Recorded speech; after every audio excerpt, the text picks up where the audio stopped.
She looks wide. You look Alright, like take it easy. Take it easy, Elsa. Look, I wore a snowflake because it's cold today. It is Let it go. cold. Let it go. The theme of the night, kind of. By the way, he loves that song, Do You Want to Build a Snowman? Do you wanna build a snowman? It's so fun, and I sing it with Danny all the time. Every time she like does the whole thing where she puts her mouth up against it. Do you wanna build a snowman? It doesn't Doesn't have to be a snowman. It's the best. It cracks me up every time. Oh, Danny does that part, and it's so. I have it on my Spotify now because I listen to it at work just to make me happy. It's like I'm working. I'm like I need something to cheer me up, and I put on. Do you want to build a snowman? For sure. Welcome, guys. The more you know. The more you know. The Right? more you know. Welcome, Level Uppers, to episode 61 of the Level Up Show. This is a gaming dedicated talk show on every Sunday at 10 p.m. Eastern Time. I am one of your co-hosts, Andrew Midori, alongside the classy douchebag. He's back. And we got the beast from the East, Dean Marchese, and That was of course... for GGGGGRTN. He said someone dance. There you go, buddy. And finally, the sexy giraffe, Kristen Midori, my wife over here. Ow! Giraffes do not howl. That's a wolf. I know. That was weird. Okay. I'm weird. She just goes with it. Guys, if you like the show at any point tonight, please follow us at twitch.tv/thelevelupshow. Or Don't tell me what to do. I'm not telling you. I'm asking. You're feisty tonight. I'm asking. I'm sorry. I'm just You're saying, feisty. please follow us. If you're watching live from PlayStation, it's even easier for you guys. Just hit that little heart button right now. You will follow us. You'll get a little shout out on screen. All that good stuff. Introduce Bogey. Oh, I'm sorry. No, And we have a dog, Bogey. And the bogey monster. This is Bogey. We need like a introduction for him though. Like I should call. put him in the beginning. We got the classy douchebag. We got sexy giraffe. Got beast from the East. What is Bogey? He's the dog. Oh my god! He totally looked at us like. He's like, yeah, He's the guys. baby Jesus. He's Oh the my baby God, that was Jesus. amazing. I think we Yeah, might get guys, some flack for that why not? maybe. him? He looked like Brandon Drew when he said that. He's, That was great. We probably shouldn't tempt anybody by calling him the baby Jesus. Well, let's ask everyone's opinions. Yeah, that's not. We should probably create a poll later Like, on. Greg is probably baby Jesus, right? Bogey That's why, Squad. that's why I said that, because Greg says that's what he is. About everything. I tried to get it set up earlier in Emoticon for Bogey, but you have to like register it and get it like approved and all that kind of stuff. Oh, so you can't put a giant phallic symbol? Yeah, exactly. So it's in the process of being How about approved. that for changing my word at the last second? We want to get more stuff to our subscribers. Oh, by the way, we got a subscription today. Yes, on Twitch. you said something about that. And that same guy also became a patron. So he Who's was a that? big supporter today. His name is like Ard something or other. Aardvark?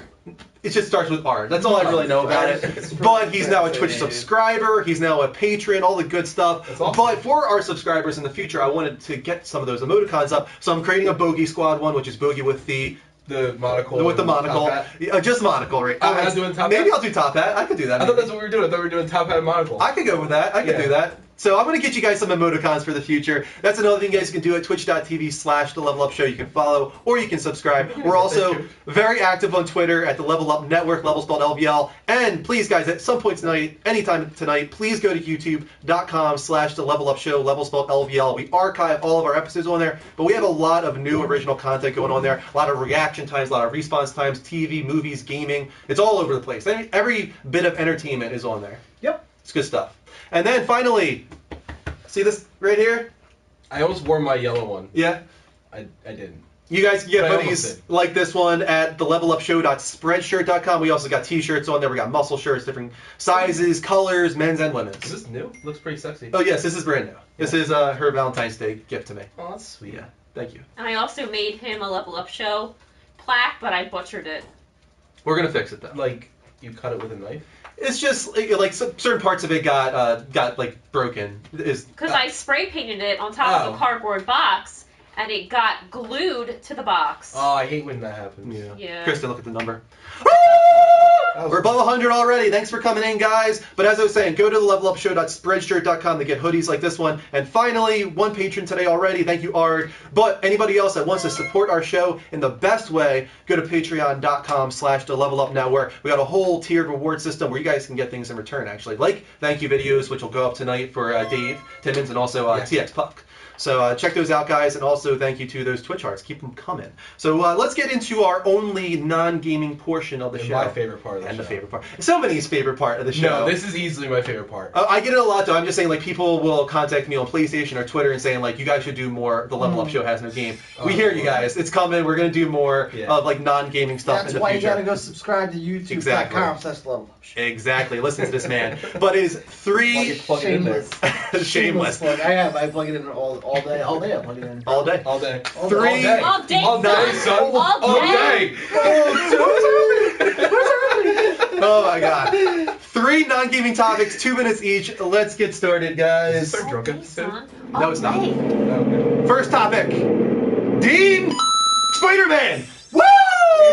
Entering, what are you, Ric Flair? Is entering the Marvel Cinematic Universe. I am so happy. There's boy. so much of this to be happy about, but let's get to the kind of sad part of it first. I am so mad. We're losing Andrew Garfield. I know. Yeah, Peter that Parker. kind of sucks, man. I was like, you know what? And there's a fan-made thing. I wish I had the link to send right now, but there was like a fan-made thing that, did you guys see this? It incorporated like the Andrew Garfield parts into the previous Avengers film. Gotcha. Yeah. And the whole time I was watching it, I was like, damn, he would have fit in so He well. would with have them. done so well with it. He's smart. He's witty. He's decent looking. Like he He's fits, decent looking. Like he fits all the He was, characteristics. he was Peter Parker, Right. dude, as far as he I was was concerned. perfect for the role. A little I bit of was an so edgier happy. Andrew Peter Garfield? No, not to me. Yeah. Huh? Yeah, I love Andrew Not Garfield. too edgy because if you Oh, not too and edgy, Dean no. knows, like if you look at the comics and everything like Oh, that, yeah, dude. the edginess actually is what Peter Parker. Oh, I has in a lot agree of them, completely. I especially, didn't like, mind that. Civil Yeah. War. So him losing this is really upsetting. Like I was actually really Here's mad when I the found thing, out. dude. It's like,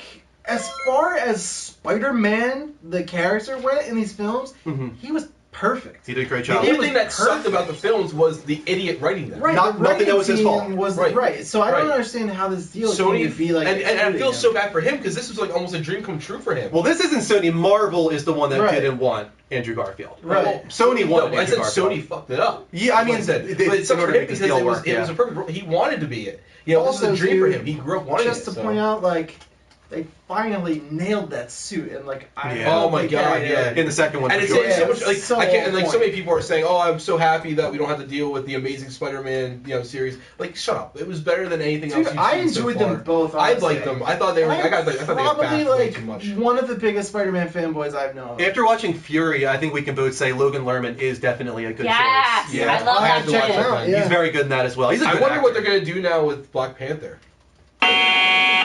You will never find out. Because that topic's over. Moving on. Jon Stewart is leaving the Daily Another Show, guys. upsetting part of that for me. It's not happening immediately. He's No, just it's over announced the course of the next year.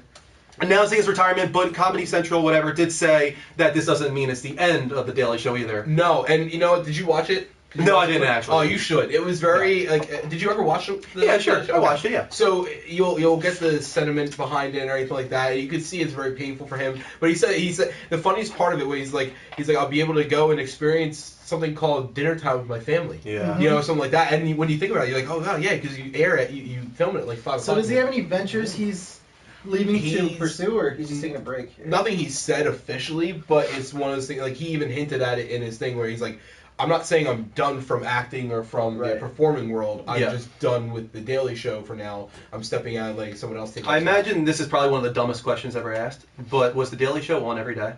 Yes. Okay. Well, Monday through Friday. Right. Monday through Like, Friday. I know, Kind of like a special Conan days. O'Brien or Yeah, something yeah, like yeah. that, right? Yeah, So exactly. yeah, I can imagine that's a huge Oh, yeah. commitment. For how many years did he do this? Do you know? It's a couple decades, right? A long Almost? time. It Yeah. A long- is- If you go and watch him, like from I think the it was 20 years. Yeah, close to 20 something years, like right? that. In the earlier clips, you see him like he's this slender man with black hair. Then like Right. he's just been there forever, dude. And like, Now, the guy deserves a break. It's like we're one watching thing I was Boyhood. thinking, Who would you want to take his place? And that's what I was going to ask you guys, and I I wanna honestly see have a no woman. idea. Who? I want to see a woman. Oh, that would be that'll be an interesting change, and I think that would probably be smart. Oh, absolutely. But we lost Chris or Colbert, and now Right. Jon Well, Stewart. I think that was kind of like a wake up call to him. He's Yeah. like he's moving on, and he got his start from me later on in my show career. Right. You know, and he's already moving on. He's like, I need to be done.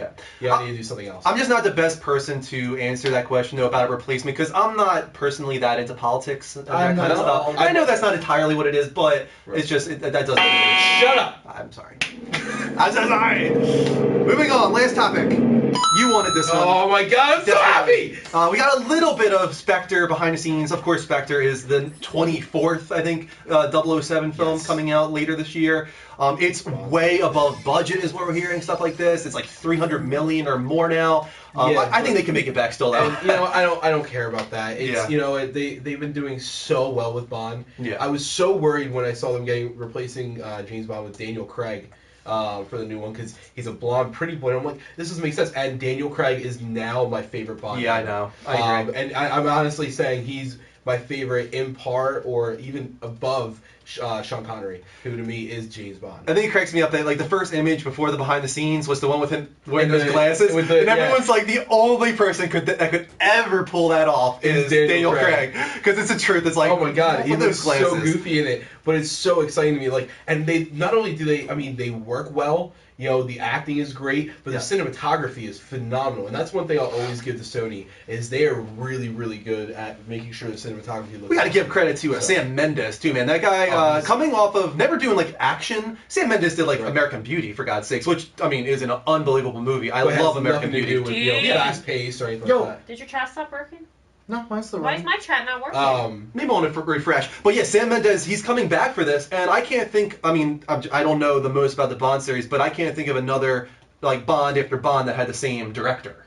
You know, I wasn't that, it was a Boyhood, you know, type. You weren't that into that, right? But I didn't care about directors at that time. Yeah. But I just love, like, what I love is the fingers and everything. Yeah, the Spectre logo with the octopus kind of, you know, the bullet shots so cracking the glass. Very cool, and I'm loving that they're going back to the old school. Like, after the last one, they were like, you know, we don't do that anymore. You know, we changed. And I'm so excited. What did you like better? Did you like Casino Royale or Skyfall better? I like Skyfall.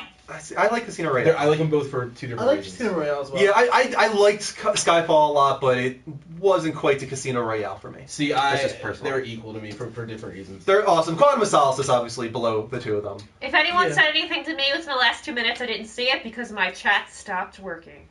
When you refreshed, did it work? Now it's back up. Diary Jason, welcome. Tragedy averted. Diary Jason's here. Oh, DJ Westfire, Diary Jason. Yeah. The only man to almost capture my heart. With this guy right here. No, with his... A Pokeball? With his diarrhea joke. With his diarrhea joke, yeah. With his Pokeball? She said almost captured my heart. Oh, I get it. I get it. Gotta catch them all, man. Definitely. So, guys, that was the Level Up Show Has No Game, our only dedicated non-gaming portion of the show. Real quick, thank yous to 7 Twitch Arts tonight already. We got Hemp Man, Red Hulk, Corey Breeze, Light Ray, Marky Boy, Did you hear the rumor? Giorgio's Grease, I think, and Red Fox. They're popping up on screen, guys. Keep those Twitch Arts coming. We will shout you out throughout the night. We're almost at 200 people in the room already. 250 is Pterodactyl Andrew. 300 is Giraffe Kristen. For the thought that we were thinking about the Planet Hulk movie. Yes, for sure. Planet Hulk. Also, guys, if you can see on the screen there, our follow goal tonight is 200. If you can get us to 200 follows, then we will do Dino Team. Of course. We're at, I think, how many followers 60 something for the night? For right now. I don't have Mubot. We're in the 4,500s, I think. Okay. We're in the 4,500s. Yeah. So, did you like think about how crazy it is? We're like, all right, let's make our next goal like something ridiculous, 5,000, and like 3 months later, we're pretty much there. We're still getting like 150 or so hearts a week, at least, sometimes 200. So yeah, it's awesome. We're doing really well right now, thanks to you guys. Keep those Twitch hearts coming, or subscriptions, or Patreon, patrons, all that kind of stuff. Keep them coming, guys. Let's move on to. We're at 200. Woo!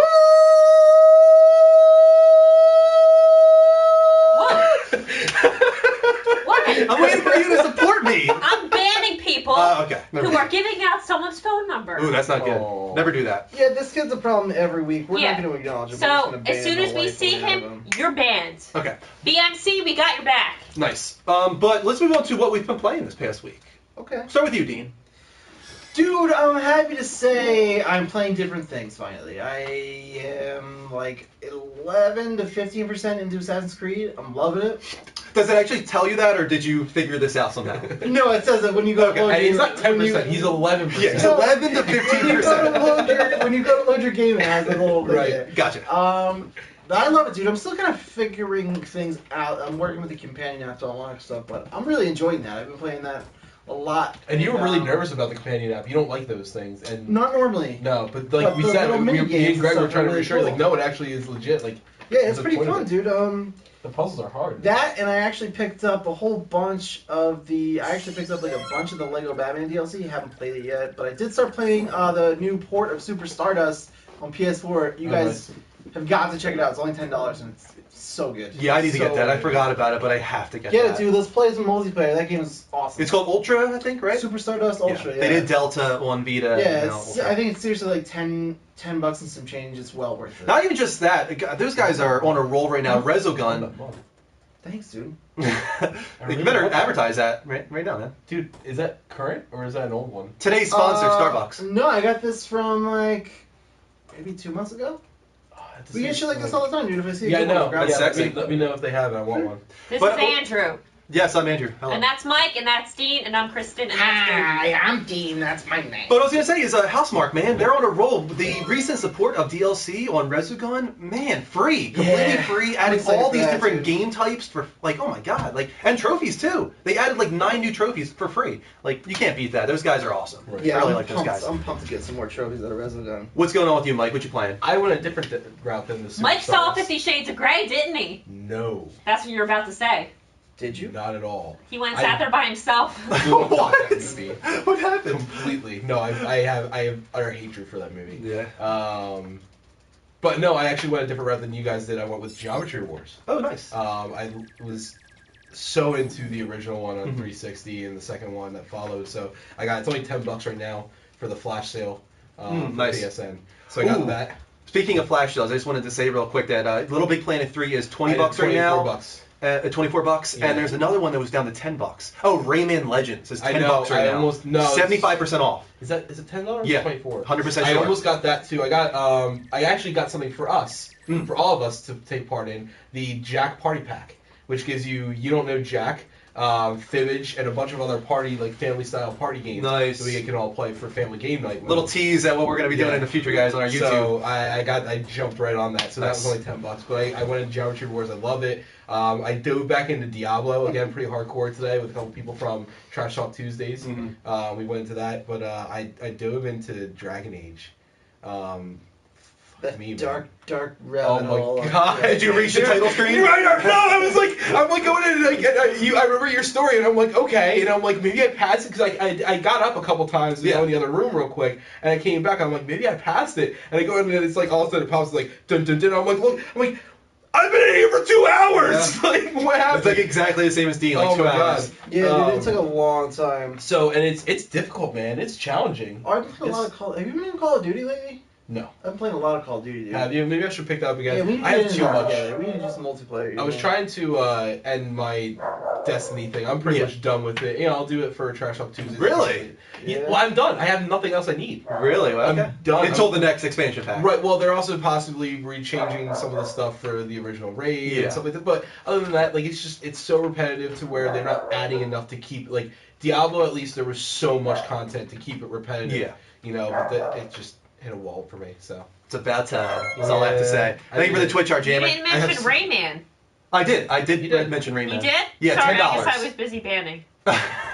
No, yeah, definitely, guys. Check that out. You got $10 for Rayman. I didn't, but I'm very Oh, tempted. really? You should. It's $10. I've been buying a lot of games lately, and doesn't have time to play I them. don't have time to play all of them. So, Right. and the No, order is I mean, Friday. I haven't bought nearly as many as you did, and I Yeah. have still I finally beat Far Cry. I don't know Yeah. if I told you that. Oh, awesome. Yeah, I beat Far Cry 4. Yeah, I think I saw that you were kind of down on the ending. Not down as it wasn't good. No, but- I felt really dirty. Yeah. Really, really dirty. Okay.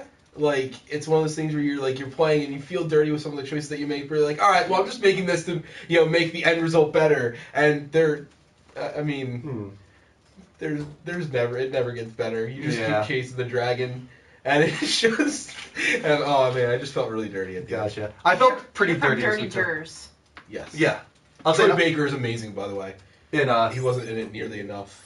Paying him in was best. not like on screen, right? He was in it like voice acting wise. Voice acting, yeah. No, he was paying him in. Yeah, but he Oh. wasn't in it a lot as far as being on screen, right? Is Well, what you either mean? one. He had some Oh. things for on the radio voice and everything like Yeah. that, kind of like Handsome Jack did. Dude, I forgot But- I even owned that game. My backlog is never gonna get What, finished. Handsome Jack or Freaking Far Cry. Far Cry? Yeah.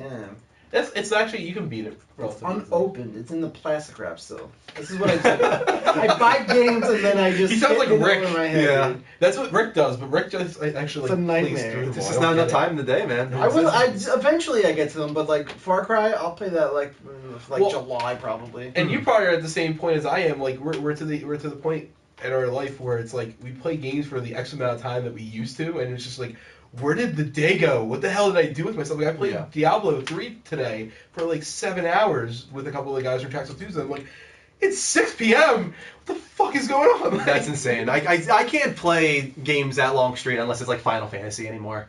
Like, those are the only ones. Normally I don't, but it's just like, oh, I can't believe it. Anyway. But I was going to say, I felt kind of dirty this week, too, with The Walking Dead Season 2. Yeah, I saw the Why end did you of all it. feel dirty? Because of how it ended or whatever. And I'll get to that in a moment. Spoiler alerts, guys. Earmuffs. Spoiler. 5 seconds. 5, 4, 3, 2, 1. You count down on your hand.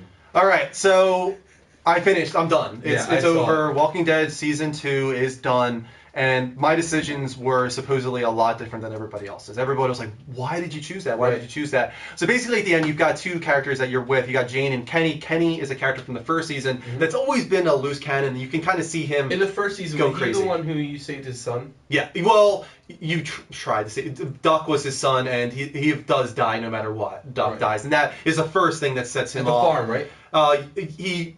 He doesn't die at the farm. He dies a little later, but he's the same guy I'm thinking of. Okay. Yeah, he's the guy you're thinking of. But after the first season ends, you find him in the second season, and he has like this new woman who kind of seems like it might be his new wife. And once she also dies, it's like this guy is off. He's going crazy. And then finally, he has one more glimmer of hope when Rebecca has her baby, and he becomes really, really attached to that. So then, as the ending come along, you've got Jane, you've got the baby, and you've got Kenny. And Jane is trying to prove to you the type of man Kenny is and trying to take you away from him. Like, she wants Clementine to go off with her, and she's saying abandon Kenny. But of course, you have this connection to this guy because he's the only character from the first season that you still have. So, like, for some reason, I'm still trying to, like, I don't want to give this guy up. He obviously is losing it, but... Do you regret not choosing to let him kill her? See, that's the thing, is that's what I'm about to get to, is... No, I don't. I don't regret that. That's what happens, is she... like purposefully hides the baby in the car to make him think that she abandoned the baby, to set him off, to make him try to kill her. Because she wants Clementine to have to make this decision. And that's what happens, is Kenny is gradually like pushing the knife into Jane's chest, and you have a decision to let him do that or to shoot him. And I shot him. I shot Kenny, and everyone was like, why did you do that? Like, why would you kill Kenny? Like, and I was just like, this guy like isn't meant for this world. Like, he doesn't want to be here anymore. He's lost to everybody. He's lost, to him right now, he's lost a baby. He lost his first wife. He lost his second wife. He lost his son. I mean, like, he does kind of say that when after you shoot him, he's like, you made the right decision. Yeah, exactly. The guy, he just, no matter what, eventually he would have lost it completely. Right. And I feel like it was better to let him be with his wife and son. And that's what... Rick says he'll never forgive you for killing Kenny. I know, I understand. I understand. And I was a little surprised. Like, I didn't know enough about it, but I was a little surprised that you actually made that choice. Here's the thing, though, is people saw that decision and thought I was just going to go with Jane, but no, that's not what I decided either. That's what really... choice.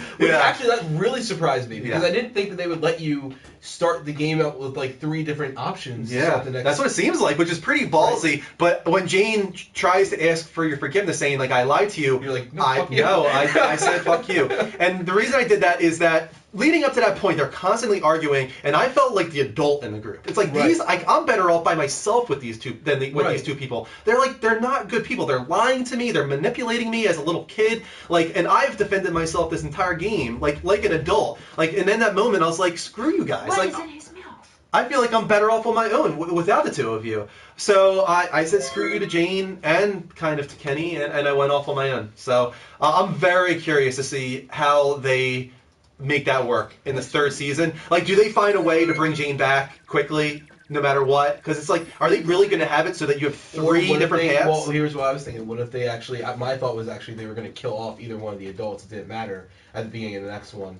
And it was going to be another group. That's the other thing. That's the problem, though, with Telltale Games, and people have that issue. It's like, they're just going to find a way to make it all sort itself out. Go ahead. Did you see the ending where Kenny lives? No, I didn't. Okay. I only did my ending, and that's it. Like, I didn't go back and try other routes or anything like that. And I'm okay with my ending. I don't regret it at all. Like, I think that I made the right decision, but that's just me. A lot of people don't agree. So I think it's cool, though. I like the way it ended, and I don't think it was as good as the first season. Kristen, you've been playing your Wii U? We haven't, no. No. Really? Yeah. Not recently. We've been watching a lot of, like, TV shows when I get home from work. Yeah, I've been catching There's a lot The Real of World, shows, there's The Challenge, now Walking Dead's back. Better Call Saul. Better Call Saul. I need to get into that. I hear it's really, really good. Yeah. It is very good. If you guys want to check, we're doing reviews now on like TV shows like Better Call Saul, The Walking Dead. They're on our YouTube. They're so good. I like doing that. I think that's actually one of my favorite things to do, like YouTube wise. Definitely, yeah, I agree. It's first of all, it's quick, it's easy, and you can get good content out of it. So it's a lot of fun. They're called Reaction Time or Response Time, guys. It's on our YouTube. I think that wraps up what we've been playing. Quick thank you to some more Twitch hearts here. We got Lavert, Les, Maya Lawson, Suasion, De Prince. He compels you, I think. I'm Waz, Crazy Ram, The Jammer, Sinpack, Kalexi, Cinnamon Roll, and Hem something. I can't. No, DJ, don't leave! No! He's gonna leave because people are trolling and he feels bad. Because of his joke that he said a long time ago. I would just let it go, man. Yeah, just ignore them. Let it go. By the way, stay. at 250, the Lone Gunman is going to drop a $20 code for Xbox Live. Awesome. So thanks, the Lone Gunman. Get us up to 250, and somebody will be a lucky winner there. Yeah. I think that's Dustin, right? Is that Dustin? I don't know. Because I know Dustin is dropping 2 codes tonight. He's dropping really? a $20 Xbox Live code and a $20 PSN code. So yeah, I think Dustin is the Lone Gunman. Thank you so much, man. You were awesome. Let's move on to the level up, dude. We're running so far behind. Yeah, we are.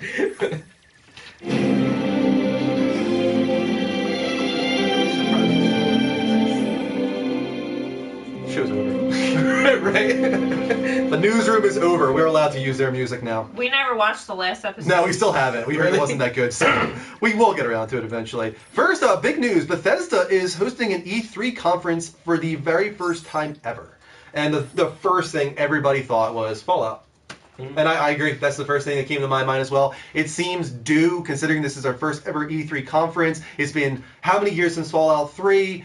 It just makes sense to finally announce this, considering all of the rumors and even the hoaxes, the fake websites. There's just been so much around this game for so long. 2 years now, actually, of fake rumors and hoaxes. So. Probably longer than that, actually, if you really think about it. But I'm actually not going 100% with just for Fallout. I don't think they would have a conference just for that. I think they have a lot of big announcements to go out with. Yeah. I think you're gonna see and I don't think this is something that you have written down, but I think you're gonna see them step into the free-to-play MMO realm. Okay. For consoles, because there was a lot of talk about that with PS4 and even Xbox, and no one has really done it too much yet. So I think they're gonna be the ones that take that big plunge with it. So I think you're gonna see that. I think you might see some more Doom talk.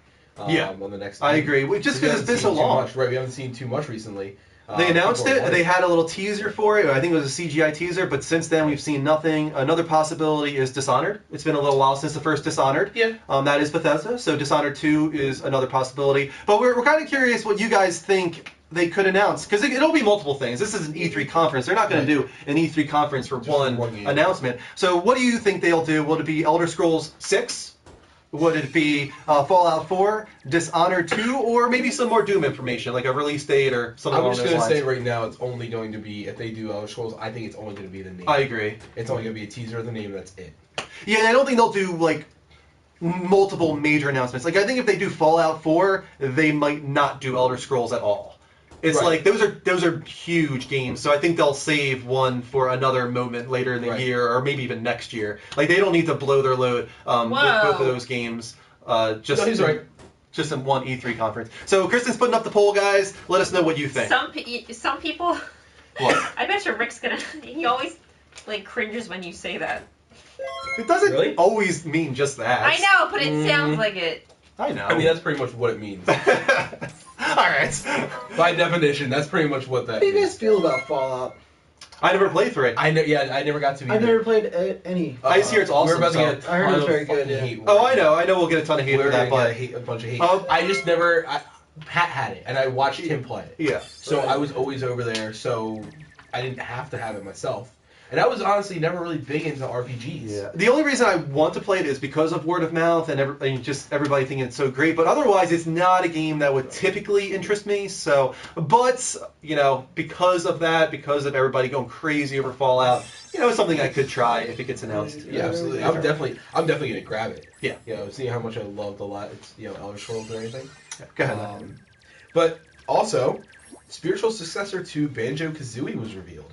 In an interview with Playtonic, there's 6 full-time staff now, and they hope to grow to 15 staff First Game is a spiritual successor to Banjo-Kazooie, and they have funding, but would like to work with a publisher if it's mutual. They said there's a history of working with Nintendo, so we'd naturally love to see our game on a Nintendo platform. If people tell us to make a Wii U our target console platform, then we've got flexibility to do that. This is not Rare. No. This is the original Banjo-Kazooie guys that have separated from Rare since then. Now coming back together to do something like it. They can't do Banjo-Kazooie. This will not be called Banjo-Kazooie, but it's a spiritual successor. I'm cool with that. Yeah, right? It's sad. I like Banjo-Kazooie a lot, but like that type of game, I'm like way overdue for, man. I'm so ready for like a fun, just like silly puzzle platformer. Adventure I'm ready platformer, for yeah. it, dude. Yeah, speaking of that, we also got the leaked first screens of Ratchet and Clank, but we don't know for sure that I feel like that's going to be the movie. Yeah, it looks so good that it's like, is this a Not game? even that, I don't know, it's something about the way It looked like that CGI. Yeah. It looked like CGI. But if that is the game, awesome. Because they're clearly putting in the work then to make a PS4 Ratchet and Clank. It's Right. not just some, remake of the original, like half-assing it. Like they're doing a reboot of Ratchet and Clank for PS4, which Right. could be exciting. I'm happy if that happens. I'll play it. I played, what was the last one called? The short one was like $30. Into the Nexus. Into the Nexus. I It was enjoyed good. it. Yeah, it was For cool. $30, it was fine. I had a good time with it. I Could platinumed have it. been much. Yeah, it could have been much longer. Yeah, for sure. But I don't know if that they wanted to. I think they were trying to gauge interest maybe. Because I think maybe they had the idea that they were going to be doing the PS4 Ratchet and Clank. So maybe they're like, we'll put out this little mini Ratchet and Clank and Yeah. have people react to it. Keep people, like, in the But know dude, about the game. I'm ready. I'm on board for a Ratchet and Clank on PS4 for sure. Definitely. Kristen, you want up? No one can see me with the robot. The robot. That's a robot. Gotta sit up straight. Oh, because of the He always sits there. pole. No, because of the pole. Yeah. Yeah, he's always there. Am I green? Yep, you're green. Eurogamer is dropping review scores. Eurogamer is making the biggest change we've ever made to the way we review games. From now on, we will no longer be scoring games out of 10. In place of scores, we'll have one-line summaries for every review, and a new recommendation system whereby some, but not all games will be considered recommended, essential, or avoided. Avoid. What? Avoided it. You Avoid. Nailed it. Totally. Wait, do you mean like void or No, avoid. Like, it's don't don't avoid it. avoid this game. Oh.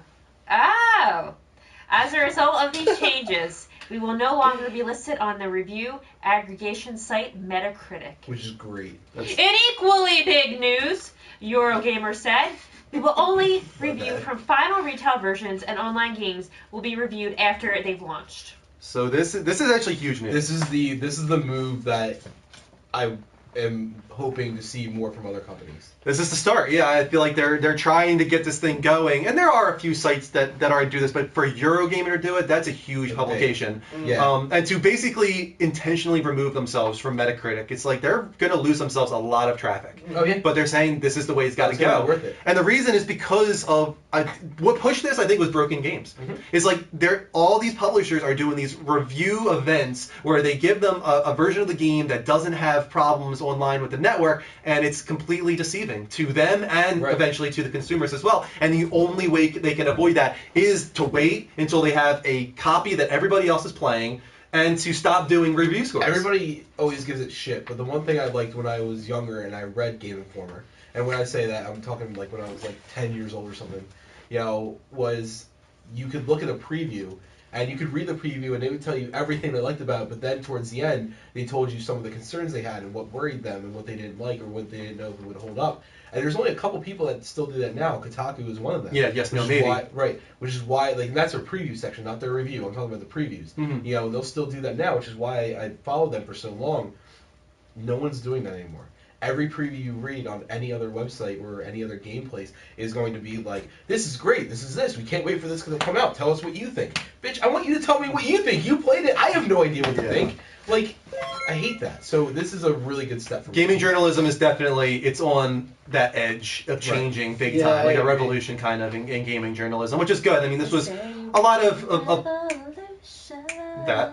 So, like, this was kind of also... There's that. a little bit of a result of Gamergate as well. Ethics in gaming journalism. This is all finally coming to a front. And Speaking of Gamergate. yes, we will get to that very Did soon. you put that in here? It's in here. Oh, is it? It's in here. We haven't talked Sorry. about it, but we have to also try to treat it as much respect as possible. And- Get out of here. They didn't. No, they didn't, but I'm just saying, like, we have to make sure that we're not misconstruing or misleading our audience as to what we think either. Like, I don't want to say the wrong thing. Did you So say Giraffe Kristen at 250? I said, no, I No. said Pterodactyl Android There's a 250. code being given away at 250 though, which we're 2 people away from. Yeah, 250 guys, you get a code and Pterodactyl Android at the same time.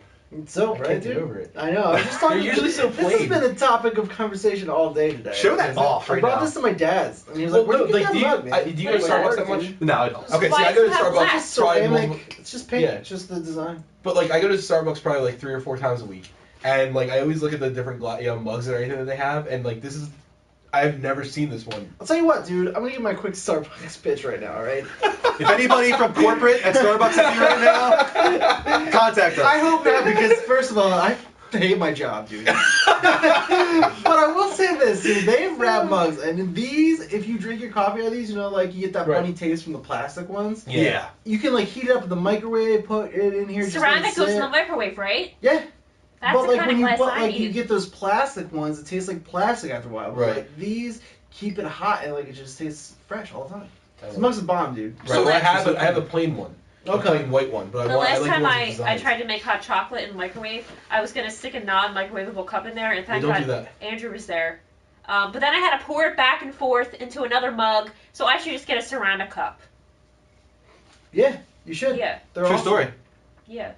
It's probably really heavy, though. The moral of the story? I didn't know. Ceramic. Not that heavy. I don't know that you like. I Ceramic's always the knew way to like how go. to operate the microwaves the wrong way. Not to saying that you don't, but like putting non-microwavable items in the microwave. Yeah. People don't know that that's actually like an issue. Or like, aluminum foil? Instead Stop! right. No. I have a friend who does I all know. that type of stuff. Or even worse, instead of setting the timer, they'll set the microwave on for the amount of time that you need to wait. Oh, really? Wow. And I'm like, you can't do that. Why? Because it's gonna break the microwave. No, it's not. I do it all the time. There's been a few times where, and I'm not getting on you here. I'm just saying, like, there's a few times like where if I wasn't there, we would have a Right, broken and it's one of microwave. those things where and I mean. That's you just fine. didn't- Like now you know. It's just right, like but there's you certain didn't things. use it enough, and I guess Yeah. maybe I grew up using it too much. But Yeah. like, it's just weird that like people don't know this stuff. You would have had a fireworks show. in Right. other What instances. did I try and put in? You at one point you put in something that had aluminum one time. I had a friend that tried to heat up a Taco Bell sauce packet because he wanted it warm. Oh my God. I put it in there. My grandfather tried to defrost a idiot. loaf of bread with one of those plastic ties around it, and they That had has aluminum four- in it. it had They have aluminum in the the- yeah, middle, they have the- and yeah. the whole thing lit on fire. Oh Yes. my God, it's Yeah, it was You awful. can't Well, put we have aluminum a in fire microwave. extinguisher. I just would have grabbed it. Yeah, but I'm just saying we would have Oh, a broken good. microwave. Let's move on. Our microwave. We are full. so behind. We are Especially considering we have like 15 or 16 topics No today. spoilers. So this kind of came out of nowhere. Let's play the trailer at the same time. Dissidia Final Fantasy was announced for Japanese arcades. If you guys don't know what Dissidia This was is, yesterday, wasn't it? this was like yesterday, yeah. It's a Final Fantasy fighting game, and the ones on PSP were very well received. A lot of people really enjoyed them. So at the Japanese Amusement Expo, the next iteration in the Final Fantasy fighting game series was announced. This one will allow 3v3 fights. The trailer only shows the Warrior of Light, Terra/Tina, Cloud, and Lightning. However, you can expect 2 to 3 characters from every single iteration in the Final Fantasy series to be announced eventually. They'll probably spread it out to keep hype building over the next year or so. Probably not a year, maybe 6 months or so. But the game is only announced for Japanese arcades at the moment. But considering the expo focuses only on arcades, that makes sense. I imagine that they will eventually bring this to Eventually port it, consoles yeah. and hopefully handhelds as well, considering how well It did for did PSP. so well on the PS. It's Yeah. probably like one of the must-haves for PSP.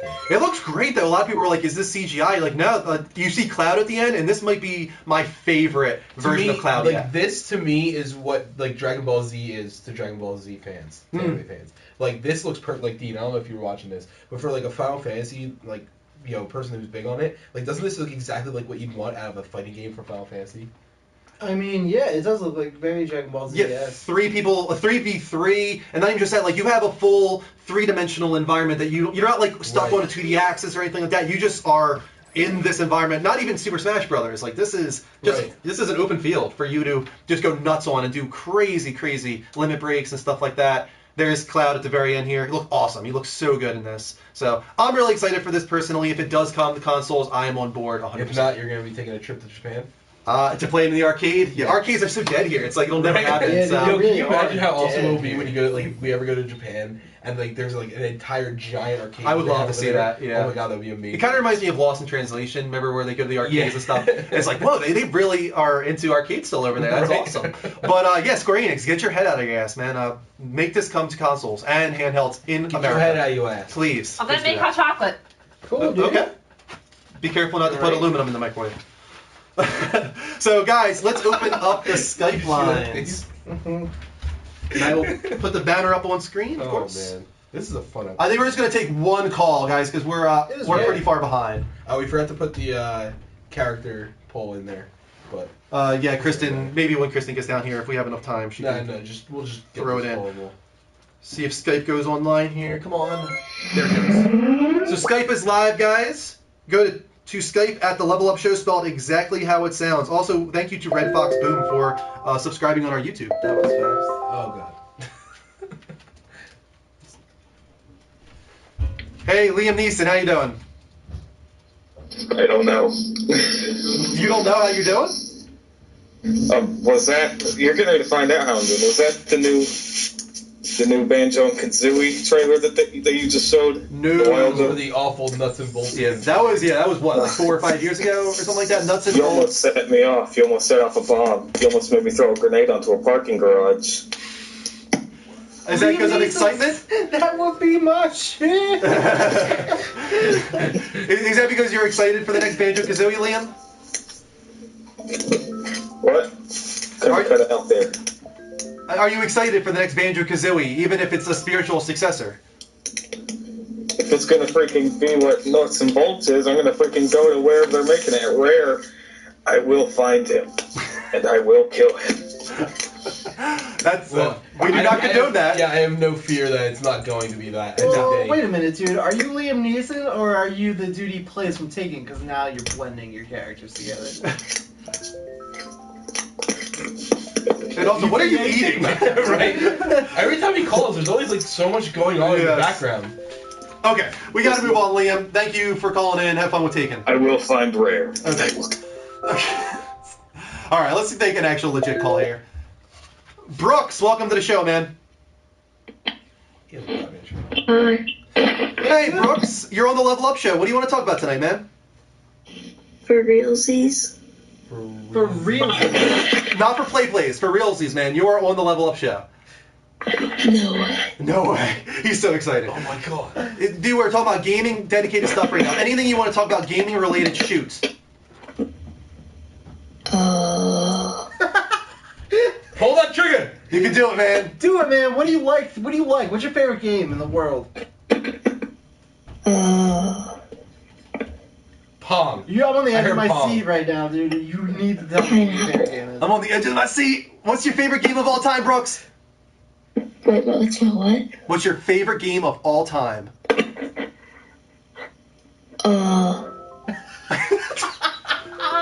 There's just so many at It's once. so hard. You might be my favorite Advanced person, Warfare. Brooks. Advanced Warfare. He's a big Advanced Warfare Well, that's guy. a good choice, dude. I No, like that's that a game. good, at least a good iteration of Call of Duty, right? Yeah, for sure. You're choosing a good one in the Like series. last few crap ones. That they Yeah. had. All right, see you later, He was Brooks. done. He was done with it. Let's say he got crazy legs. Crazy legs. What's up? What's going on, What's bud? up, man? What's going on, man? How We're doing well, man. What's going on with you you tonight? guys doing, man? I'm glad to be back. I'm finally back. Yeah. What do you want to talk about, man? No. We're having no luck with the calls. tonight. Crazy legs, are you there? Nah, I don't think so. I think we lost you, Crazy Legs. All right, guys, that's gonna be it for this Yeah. Skype segment. That was a failure. Oh my god. What are you talking about, dude? That's the best game I've heard in my lifetime. Epic fail. All right. That's gonna be it for right now. There we go. All right, guys, we will open back up the Skype lines in a We little just while. wasted so much time. Yeah, let's move on to level update segment number 2. First up, Titanfall 2 will likely come to PS4. Shocker, right? Not really. No. Not shocking at all. We've been predicting this from the very beginning, and I don't know if this was because it was a one-time deal or if because maybe the game didn't sell enough to satisfy contractual agreements. Nope. Either way, Both. yeah, probably both, right? But there has been rumors since the launch of Titanfall that the second one would come to PS4. Wall Street Journal said even in June of last year that early stages of development, it was planned for multiple platforms. Speaking of Titanfall 2, of course. Now, in an interview with IGN, the chief financial officer at EA said, quote, last year it was on Xbox only. In the future, we haven't yet announced, but we'll probably have another Titanfall game. It will probably be a bigger footprint than just a single platform. I think that's a huge positive for us. I feel like there could be multiple things to it. It could have been planned that they were going to try the first one exclusively to Xbox, see if it worked, and if so, they would keep it an exclusive for Xbox. Yeah. Or I actually think that had a lot to do with the fact that West had no idea that they were going to keep it as an exclusive. Yeah. You know, remember the interview? Oh, yeah, Remember 100%. that weekend that we found out about that? What's funny about that is I was actually in your Starbucks when Oh, I found really? when I found out about that. It was just weird because I was just about to go into work and I think you said something about that to me in our chat, and I was like, wait, what? And I looked into it, I was like, no, and it was funny. The interview, I think he said he's like, it is. I was not aware of this, and apparently the connotation was that he was Not happy. not pleased with that. Yeah, so it makes sense that they're trying to abandon that agreement. I don't think it's going to be very good. There's still chunks of chocolate in it. Thank you, Hero Brian, for the Twitch art. You missed our best call segment ever. Was it Crazy Legs?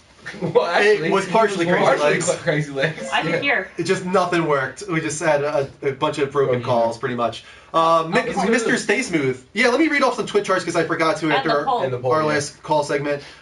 Put that up, while I read these. Army of Dead, Mr. Stay Smooth, Hero Brian, your emoticon prefix has been approved. Yay! Woo! So that'll be good in the future. Population too many.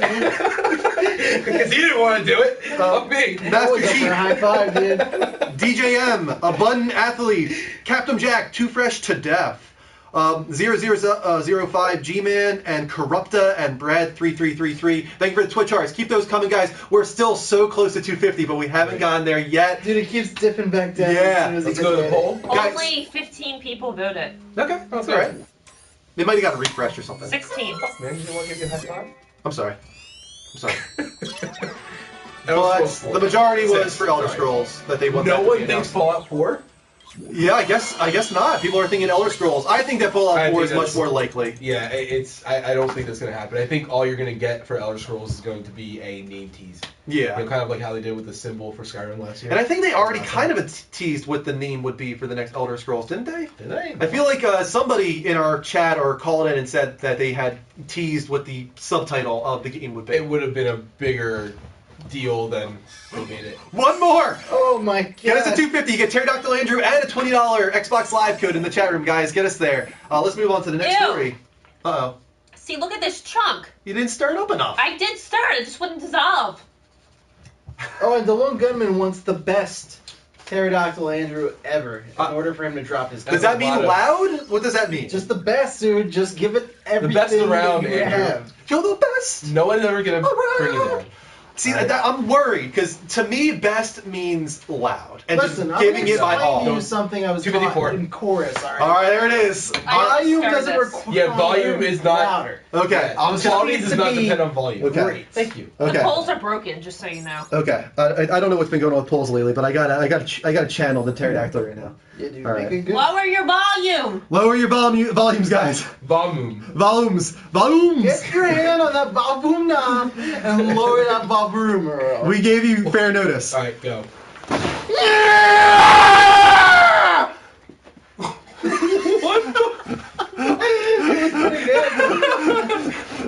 No, it wasn't good. He has shit on his nose. Yes. Yeah, that's the best ending to that. That's the mommy bird. Just went on your face. What? Alrighty. Enjoy that. Ugh, I don't know what to do with this. That's what she said. Bring a napkin, please. Go ahead, Mike. You're up. Telltale's next project is their most ambitious yet. Telltale has now been on a roll for a few years and almost winning Developer of the Year at the Level Uppies for with us. Yeah. For Walking Dead, Wolf Among Us, Game of Thrones, and even Tales from the Borderlands have all been well received. It seems like the studio can do no wrong. The announcement of a Minecraft story game seemed really ambitious. But Telltale is not stopping there. They are also working on an entirely new and original IP that Telltale CEO Kevin Bruner said that is the most ambitious thing the company has ever done. Bruner hinted at a few other things, saying that they're excited to talk about the game, but that is not ready yet. It's a perfect thing for us. It's something we're pouring a lot of love into. Telltale always puts storytelling first, and we think about interactivity as a tool for storytelling. Do you have any idea what the fuck this could be? I mean, I'm guessing it'll kind of be like The Wolf Among Us. It's just not something we're going to have any idea about. It's not going to be an adaptation of a TV show or anything like that. Wolf Among Us was an adaptation. Yeah, I know. It's based on like fairy tales and stuff like that. I thought he was going to blow his nose in it, but I was going to blow my nose in it. Now we just licked it. Yeah, you're not getting this. But no, I think That's what you get. I think it's something that nobody could guess. I think it's going to be entirely original to the point where it's not even an adaptation. It's an original story that they're telling or something think like that. I hope so. No spoilers for Wolf Among Us because I'm right in the middle of it. No, I want them to do something original. Stop like grabbing Minecraft or Game of Thrones or whatever. Do something completely original for once. I'll agree to that. Yeah, I think it'll be cool. What if they Yeah, follow that would be cool. the story of a Moogle from Final Fantasy? As long as it's original, I'm okay with that. I know, you know what? They can do really cool things with anything. It just as long as they have good writers behind it Kind of interesting. and a good story, it doesn't matter. They can do it. Kristen, you are up. Go. Also, did you see the poll? I'll put it in for you since you didn't. But could you read the next story? No, because we haven't pulled up to this one. There's not enough time. You're right, damn it. We missed that poll. What do you mean? Because I was distracted? Yeah, because you were up there doing hot chocolate. Sorry. It's okay. It's all good. Did you watch it? You're on that one there. What? Did you watch it, by the way? What? Go ahead, Kristen. Yeah. Will Arnett is doing a gaming talk show for Xbox. Did you watch it yet? Well, it seems like gaming talk shows are becoming a thing. Yeah. Just remember that the Level Up show got there first. Damn right. In collaboration with Microsoft and Xbox, Will Arnett is hosting a new talk show called Game Chat, where he will be discussing Xbox exclusives, as well as multi-platform games with his bros. The first episode is already available on Xbox Live and online. It focuses on Turtle Rock's Evolve and runs at just 7 minutes long. What did you guys think of the first episode? I was surprised it was so short. I thought it was going to be more of like I thought it was a going to be right. 15, 30 minute kind of thing. Like Yeah. that. But it was good. It was Yeah. fun. It was a good start. But I agree with you. I was also surprised that like Will Arnett doesn't seem like he's going to be a regular. Right. In a way. Yeah, they made it seem like the guy on the left was going to be the regular. Yeah. He was going to be like the main guy and everything. I like how they made his character the bigger guy. Mhm. It was entertaining. It was a little over the top sometimes, but it was all entertaining. It worked really well. They're all funny, yeah. Yeah, it flowed well. And that was my biggest fear. I was like, it's Will Arnett. Is he going to really outshadow everybody else? But no, I thought it was really well done. Well, that's all down to the editing because clearly this is not some like live thing. It's all pre-recorded. They're doing cuts and stuff like that. Mhm. So they could always make this thing into something better as far as pacing goes by just doing some good editing. The guy on the right is not a regular. He's actually the developer. He's the developer from Turtle Rock. Yeah. Yep. He's presenting Evolve. His name is Shaq. Which I'm hoping that they're going to be doing that. They're going to be bringing in the developers from the game studios Yeah. to talk about the games.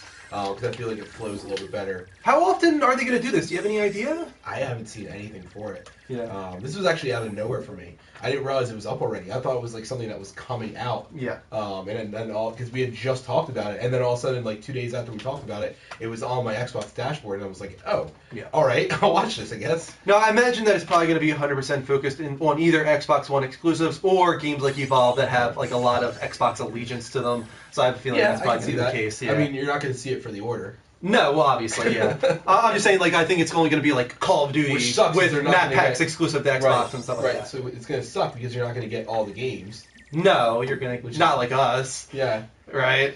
exactly. Your only spot you can go to for all the gaming news. And sometimes Nintendo. And sometimes Nintendo. It's a treat. We should put that as our slogan. Hey, Andrew. PlayStation, Xbox, and sometimes Nintendo. You think the order's going to be good, right? I really do. Oh, I think it's going to be good. That's what I told Corrupt. Corrupt really wanted to know, and I said, well, you pre-ordered it, so I assume you will... We got a huge discussion on the order later on, guys. It's our Wild Game appears tonight, so just stay tuned. We're doing it. Like, I'm off work tomorrow. Even if you guys need to leave, I'm doing a Wild Game appears on the order. All right, so, one more story in this segment, actually. Kind of came out of nowhere. Kristen will put up a poll real quick. She's not paying attention to the polls. You said we're not going to do the poll. No, the last This one you're doing. The one on Game Chat. That's why you confused me. I'm sorry. So Sony announced PlayStation Heroes. This was the new initiative. Right, it was interesting. I was surprised Nothing that wrong this was with the it. one that they were choosing. It makes sense now that I think about it because there was like a lot of celebrities at this event and stuff like that. And the reason is because PlayStation Heroes is this really cool charitable program that they're doing over at PlayStation. Here's something from the blog. This is a quote here. A brand new initiative that will give PlayStation 4 owners the chance to play celebrities and professional athletes in the games of their choosing, with nearly all funds raised going to charity. This is not a one-time event. Gamers will get a chance to challenge celebs every single month. And with the PlayStation Heroes app, you guys can download that on the PS4 very soon. You're going to be able to purchase and download stuff like digital themes, and 90% of those purchases, the price, will go towards amazing charitable organizations such as, Make-A-Wish, USO, V Foundation, Cancer Research, all those kind of things, which is great. And to celebrate PlayStation Heroes and kickstart support for all these different charities and causes, Sony donated $100,000 to each of them. Right, so they're not just expecting us to do it; they did it themselves. That's great. That's really cool. It goes live on the 24th, guys, of this month. The app. With the very first PlayStation hero being Shaun White next month. You guys have a chance to play Destiny with him. So, if you're interested, check it out. It's for a great cause, obviously. I am not, so you don't have to compete against me. No. But, people had their hopes up for, like, some crazy initiative, like Morpheus or whatever, but at least this is something good. That's what we expected. I expected the View service, especially because Slingbox is up. Yeah. Slingbox is active. Sure, yeah. And we still haven't heard anything about Yo, candy corn, dude. Candy corn. What? Absolutely candy corn. Candy corn stays resilient. Okay. Interesting. Wait, Don't think it worry was about bad? it, dude. Alex wanted it, so I gave it to him. Anyone want a sip of this? Not at all. No, not after you said how terrible it was. No, I got the chocolate out. Okay. I threw the chocolate out of my hot chocolate. It's all right. Let's open back up the Skype lines. I stirred the chunks out more. Guys, we are opening back up the Skype lines. Call us on Skype at the Level Up Show. Spell it exactly how it sounds. We could go upstairs real quick. Yeah, sure, go ahead. Why? What are you gonna do up there? Candy corn, obviously. Wouldn't you like to know? We are still live, guys. Call in on Skype at the Level Up Show. Spell it exactly how it sounds. Bring me a tissue! A tissue! If Tissue. you've got an issue, In the meantime, let me get thank some yourself Twitch a hearts here. tissue. Oh, Thank you to Patriots Ball, Pizza Belle, Undead 0302. There's Pizza Belly on the screen right there. Zerfy, The Rockor, Walking something. Death Wish 28, DM Michael 97, Soul Trucker, Danny Boy owns you, Shooty 3, Dooms, Rez the Reaper, Aaron Shaker, and more. Let's take this call from Joe. does he have candy corn? I have no idea. If you have candy corn, I want some. Joe decided to cancel his call. Joe, you call back right now. I'm calling him back. Yeah, we're coming for you, Joe. I'm not confident though. Hey Joe, you're on the Level Up Show. Hey, man. Hey, Hey, what's going on, man? What do you want to talk about tonight? I haven't heard anything about Kingdom Hearts. Yeah, there hasn't been anything on Kingdom Hearts 3 ever since that first teaser trailer that they showed off at E3 with Final Fantasy 15. We haven't heard really a damn thing. There was some behind-the-scenes footage that was shown off a couple months back. That showed off Sora with his new dual Keyblade weapon that he can transform into a weapon and a cannon. They've got summons in this game that are like amusement park rides from Disney World and a few other things, but we don't know anything about like the worlds that will be in this one. Nothing like that. Let it go. Let it go, right. The Frozen will probably be in there, I would imagine. What do you want to be in there, Joe? What kind of worlds? Well, I'm hoping that they eventually interpolate Marvel because Disney now has Marvel. Yeah, So, of course. If they were to put Star Wars and just go all out with it, I mean, they have the rights to it now. The batteries in your fire alarm are dying, dude. I heard it. Yeah, I thought that heard was the too. intruder alarm going off last No, night. that's kind of a polarizing opinion, though. There's some people that are very, very against Marvel and Star Wars. I do not honestly want anything Star Wars in my Kingdom Hearts besides Well, would the you lightsaber. want any of the Marvel movies or anything like that? See, that's something I don't know of yet. The only thing I would want in my Kingdom Hearts would be like Guardians of the Galaxy. Yeah. Just because it's out there. The whole thing with Kingdom Hearts is it's supposed to allude to a world that's kind of like Earth, but it's not. So Marvel being so grounded on Earth, it doesn't make any sense. Yeah. True. Fair point. I Yeah. do think they probably will put Marvel in there, to be entirely honest. Like, I think you'll see Marvel, you'll see probably Star Wars, just because they're going to try and take advantage of those properties. For the money they paid for Marvel and Star Wars, I wouldn't blame them for trying to shoehorn them into everything. Yeah, The I problem agree. is I don't like that because then it just ruins the integrity. I don't know. I just Yeah, No, I understand I why. totally understand your Well, point of view. like in 1 and 2, they had like little side characters inside the worlds. You don't necessarily have to have the worlds. right. No, I mean like they put Tron in there for absolutely no reason. Pirates of the I- Caribbean. But I was okay Yeah. with it. Pirates of the Stitch, you had Caribbean, I was Stitch, surprised. and there was no like world for Stitch, you know. Right. No, and so I like that. I like I said, I like my thing with Star Wars. I want like a Star Wars like a lightsaber keyblade. You know, that's something I would want out of there, or something like that. You know, I would be okay with that. You know, I just don't. I don't know. I just I understand, yeah. if they do it, maybe like do like the Clone Wars version of Star Wars, just not like. Yeah. I'm very interested, but I think it's a long ways away. I don't think we see anything on Kingdom Hearts 3 until after Final Fantasy 15. So I would No, just think hold we'll your see breath. something on E3. You think at E3? Yeah, I think I we'll see don't. something at E3. Maybe just like another very small glimpse to keep us excited, maybe. But Yeah. it's so far away. It has to be. So I mean, we've got Yeah. this idea of Final Fantasy now. We've got Final Fantasy 15 being their main focus, and even Final Fantasy 14 has a big expansion pack. So they've got a lot of stuff to focus on before Kingdom Hearts 3.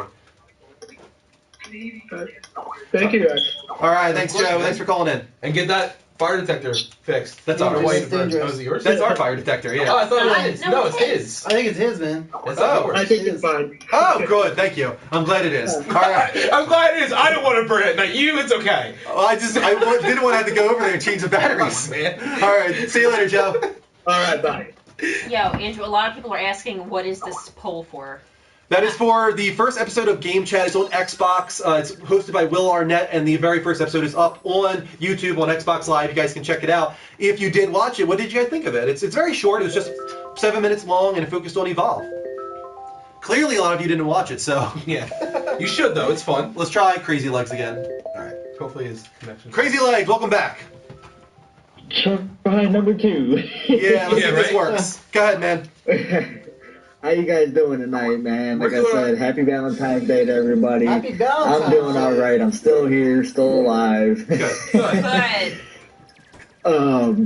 Like I said, I was been playing a little bit of Dying Light. That was my What? question I had for you guys. How did you guys play Dying Light yet, or did you guys like it? I did. I forgot about that during what you've been playing. I actually played that on Monday for about 2 hours, and it was fun. It was good stuff. It was it was zombies. I wasn't totally blown away by it, but Apparently it I doesn't was really enjoying kick it. in though, and maybe you can confirm this. I heard that it doesn't really kick in with like the real fun aspect of the game until maybe about a few hours in anyway. Yeah, it definitely the story itself kicks in really like kind of like halfway mid, almost to the end of the game. Gotcha. But I thought the game was total kick-ass. Like, I loved it. I was like, oh my god, this is another Dead Island game, but 10 times better. My issue with the first couple hours, and I'm sure this will change throughout it, is that I didn't really feel any challenge.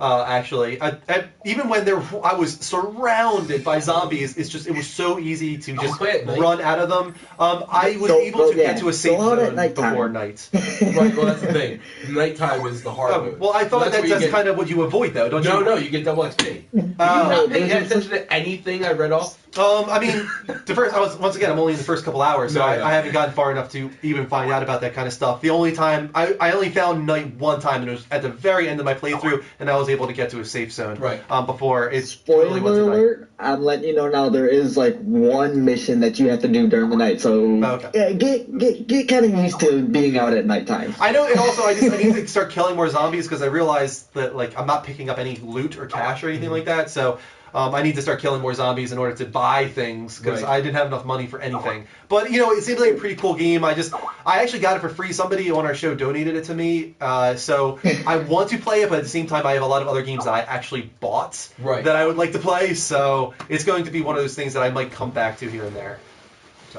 I would invest in getting Excalibur sword. Okay, I will remember that. All right, man. We're gonna move on. Thanks for calling. As always, Crazy Legs. It's nice to hear from you. It's nice to hear from you guys too, man. Have a good night. See you later. See you, bud. Pause. Yep. Little Big Planet is awesome. True story. It is. Great. It You is should awesome. get it, and it's on sale. It's right up there with 2 for me.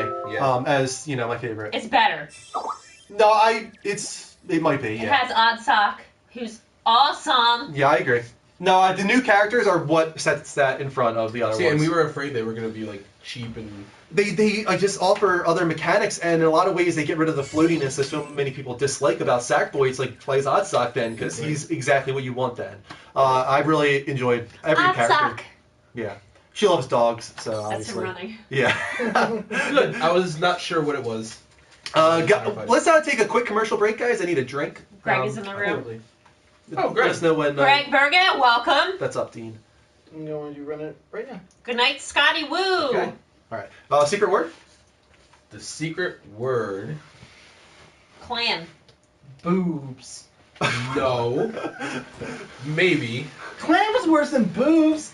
Only if you're thinking about that way. That's all the I just way meant I think. clan. Starbucks. Starbucks. That's a good one. Starbucks is a good one. Starbucks No, is the secret kiss word. you. No, Topic of the Starbucks. night. That'll be next one. If you love me, it's tiss you. Way to- Starbucks. Way to blackmail them into your Right. choice. Everyone likes boobs. Can we sing at the end of this? You're You're welcome. beautiful, you're beautiful, it's true. We did last week and have so much fun. Yeah, we can do it. Sure. Instead of actually playing music, we sing now. Do we have to? Wait, are we allowed to do it now? If we just don't have the music actually playing, we Really? could probably get away with it. Clam boobs. Everyone's just gonna say every secret word. Starbucks. That's weird. Boobs greater than Starbucks. Yeah, dude, everyone likes boobs. Boobs. Who doesn't like boobs? In your face. That's why it's Yeah. the best Boobs secret word, dude. In your face. Why are people putting the alphabet? All right, let's come back. I don't know. Welcome back, guys, to the Level Up Show. This is a gaming dedicated talk show on every Sunday at 10 p.m. Eastern Time. And if you like us at any point, make sure to follow us at twitch.tv/the Level Up Show. Or if you're watching us live from PlayStation, hit that little heart button. Here are our last 5 follows. We had Terminus, Karo Sue, a fat nerd guy, Brock Ton, and NJ Joe TMMA. Thank you for those Twitch hearts, guys. Keep them coming. Let's look at the poll results. I got eyelash on my eye. It seems like I don't know where they come from, dude. I feel like Yeah, you're right. I right. feel like the Go polls dry are or broken eyeball? for some The reason. polls are broken. Something's not Here. working with the polls Where? recently. Okay, ready? Yeah, let's see if anybody voted on this because I didn't see any votes coming in. Yeah. They're like, In my eye. It was annoying. okay, we got some. There's like 3 of them. Okay, no, we got some votes for sure. No interest. No interest for most people. What is this topic? The people that did watch it were yes or has potential. What So, was yeah, this? it wasn't amazing, but it's fun. I forget what the poll was for. For Game the chat. Arnett channel. Game Oh, chat. Like, how'd you feel about the first episode? Did you watch it? He did No. Okay, so you're no interest. Slacker. I know. No, I understand. There's so many things. So many Did things. you to watch. comment on the what is it called? The Thing. Podcast Beyond. Oh, with their final episode. So he had it on when I was coming home I from said work. he was crying. You were?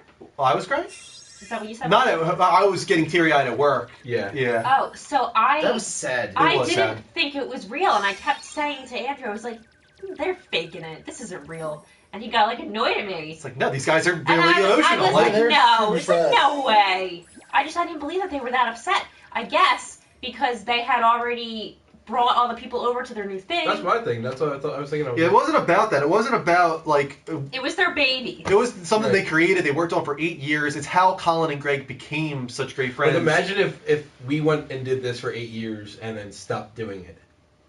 And it became like a different thing. Like, let's say that we like we left this and we became a part of something else. It's like would still our Right. final episode of this. You would cry. I Yeah. guarantee you. You cried when Mark left.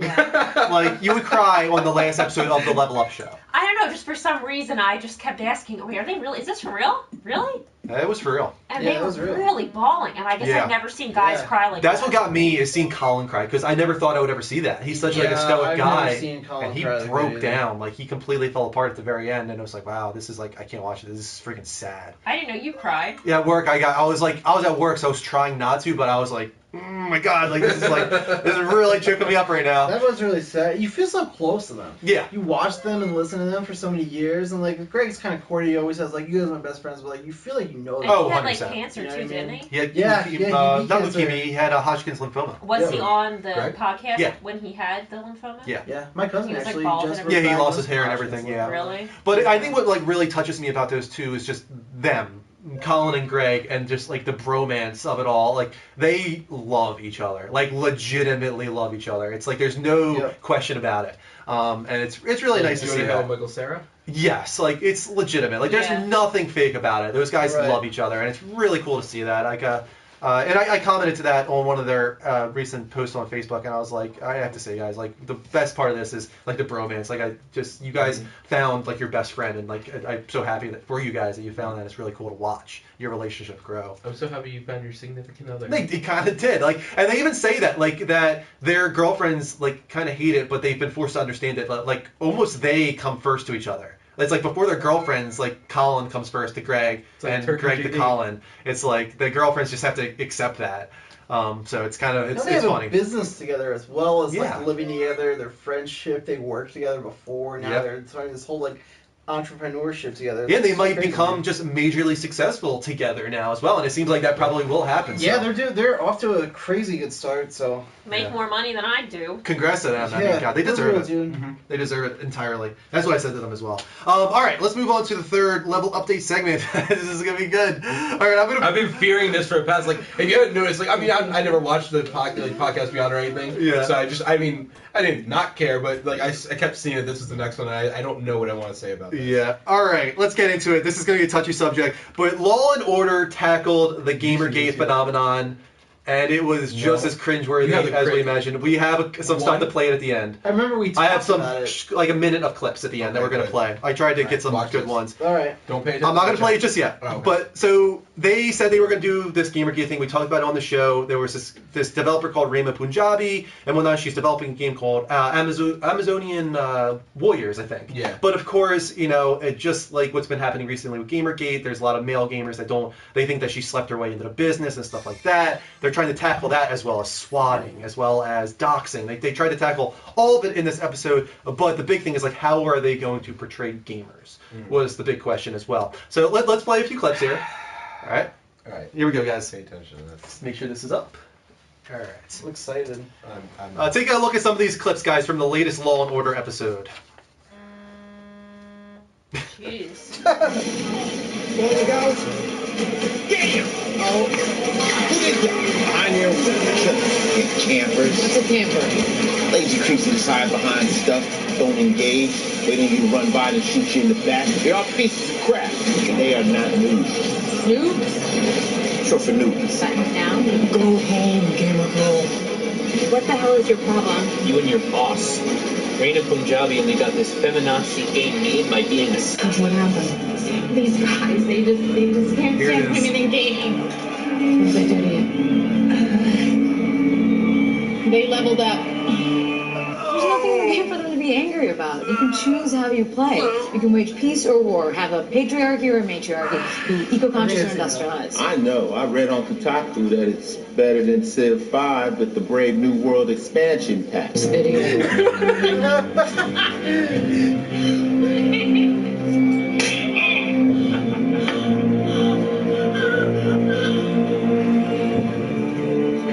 Level completed. This is a game to them. Okay, so what's the next level? I realize now that gaming is no place for females. So all you bitches should get out now. I never loved you. I only slept with you so you'd back my game. Women in gaming. What did I expect? Whatever. I'm out. This is all from You one said episode. if you gave up, they'd win. How did this air? I already did. And that, I think, is the craziest first win. I mean, God, Law and Order always ends on a sad note, obviously, but they're pretty much saying give up at the end there to women. Isn't that the way it comes off to you a little bit? It's like she's like they already won. Like she's basically this woman who's supposed to represent Anita Sarkeesian is saying that I'm exiting, I give up, they win. So I think it's really kind of a sour note to end this episode on. I feel like it's not something they should have even drawn more attention to. No. Like, If they don't have a clear understanding on it, you shouldn't even bother talking Exactly. about They it. You have did not. no idea about anything inside of an industry, inside of a political issue, or an issue in general. It doesn't matter if it's political or not. If you don't know what the fuck you're talking about, you shouldn't bring light No, to it. I 'Cause then you agree just look like 100%, a complete yeah. fucking asshole. And I didn't put a lot of clips in there. The way they portray gamers in a lot of senses. What's sad is those were just like some highlights. Yeah. Of like the insult to gaming culture and everything. And to be honest with you, there are people that I've looked at, like the Reddit, and I've looked at Twitter towards Gamergate and stuff like that, and there are some people that like legitimately talk like that. But the problem is, like, I've been also watching a lot of forums, and there's a lot of, like, on NeoGAF, there's a lot of people like, I watched this with this person, and, like, the mom was like, we can't let our child become like this. And that's the problem, is that, like, the parents watch this, and they're like, how do we keep our child from becoming sexist, rapists and stuff like that? And I understand they're trying to raise awareness, and certain parts of this are okay. Happy in a way that they're building awareness. It is a topic that people need to be discussing, but this was the worst possible portrayal of so many different parts of this whole thing. It was insulting. It was insulting to gamers in a lot of ways. Every single moment of that. The one is there a way to go back to his line? The Kotaku one? That's the worst one. I read on Kotaku that this is like Civ 5 with all the New World expansion pack. Right? It's just like and when he's like saying it, you just know he has no idea what the fuck he's speaking. It's just like, if you want to take this seriously, stop with the puns and stuff like this. The worst offender to me is to have a girl that was just assaulted and basically raped come out of a stall and say, what did they do to you? They leveled up. Who the fuck would say that after just being raped? Yeah, I actually was more annoyed with the random typical gamer geek kid that ran up to the booth. It was all right. Yeah, All of it, like I've been playing video games since I was able to like speak pretty much, and like I don't feel like I'm anything like any of those people who just played. And it's bullshit, dude. I know tons of girls who play games who act nothing like that. They're not pathetic, weak girls getting raped and beaten up for playing video games. Like, this is just total bullshit. At one point, they're like asking her, like, what did they look like? They're like these white nerdy, like, ugly guys. And it's like, that's 99% of the audience. That's what they said. It's like, like, smack my face, like, come on. Well, I didn't realize that the one part she came out of the stall that she was raped. Yeah, she was basically just raped, And she came, and that's when she said they leveled up. Oh my god, who does that? I know, it's so Who made that decision? Like, the show in general is getting to be shit. Yeah. But, like, that's just, they're reaching. And but as long as they got iced tea to explain they'll be number one.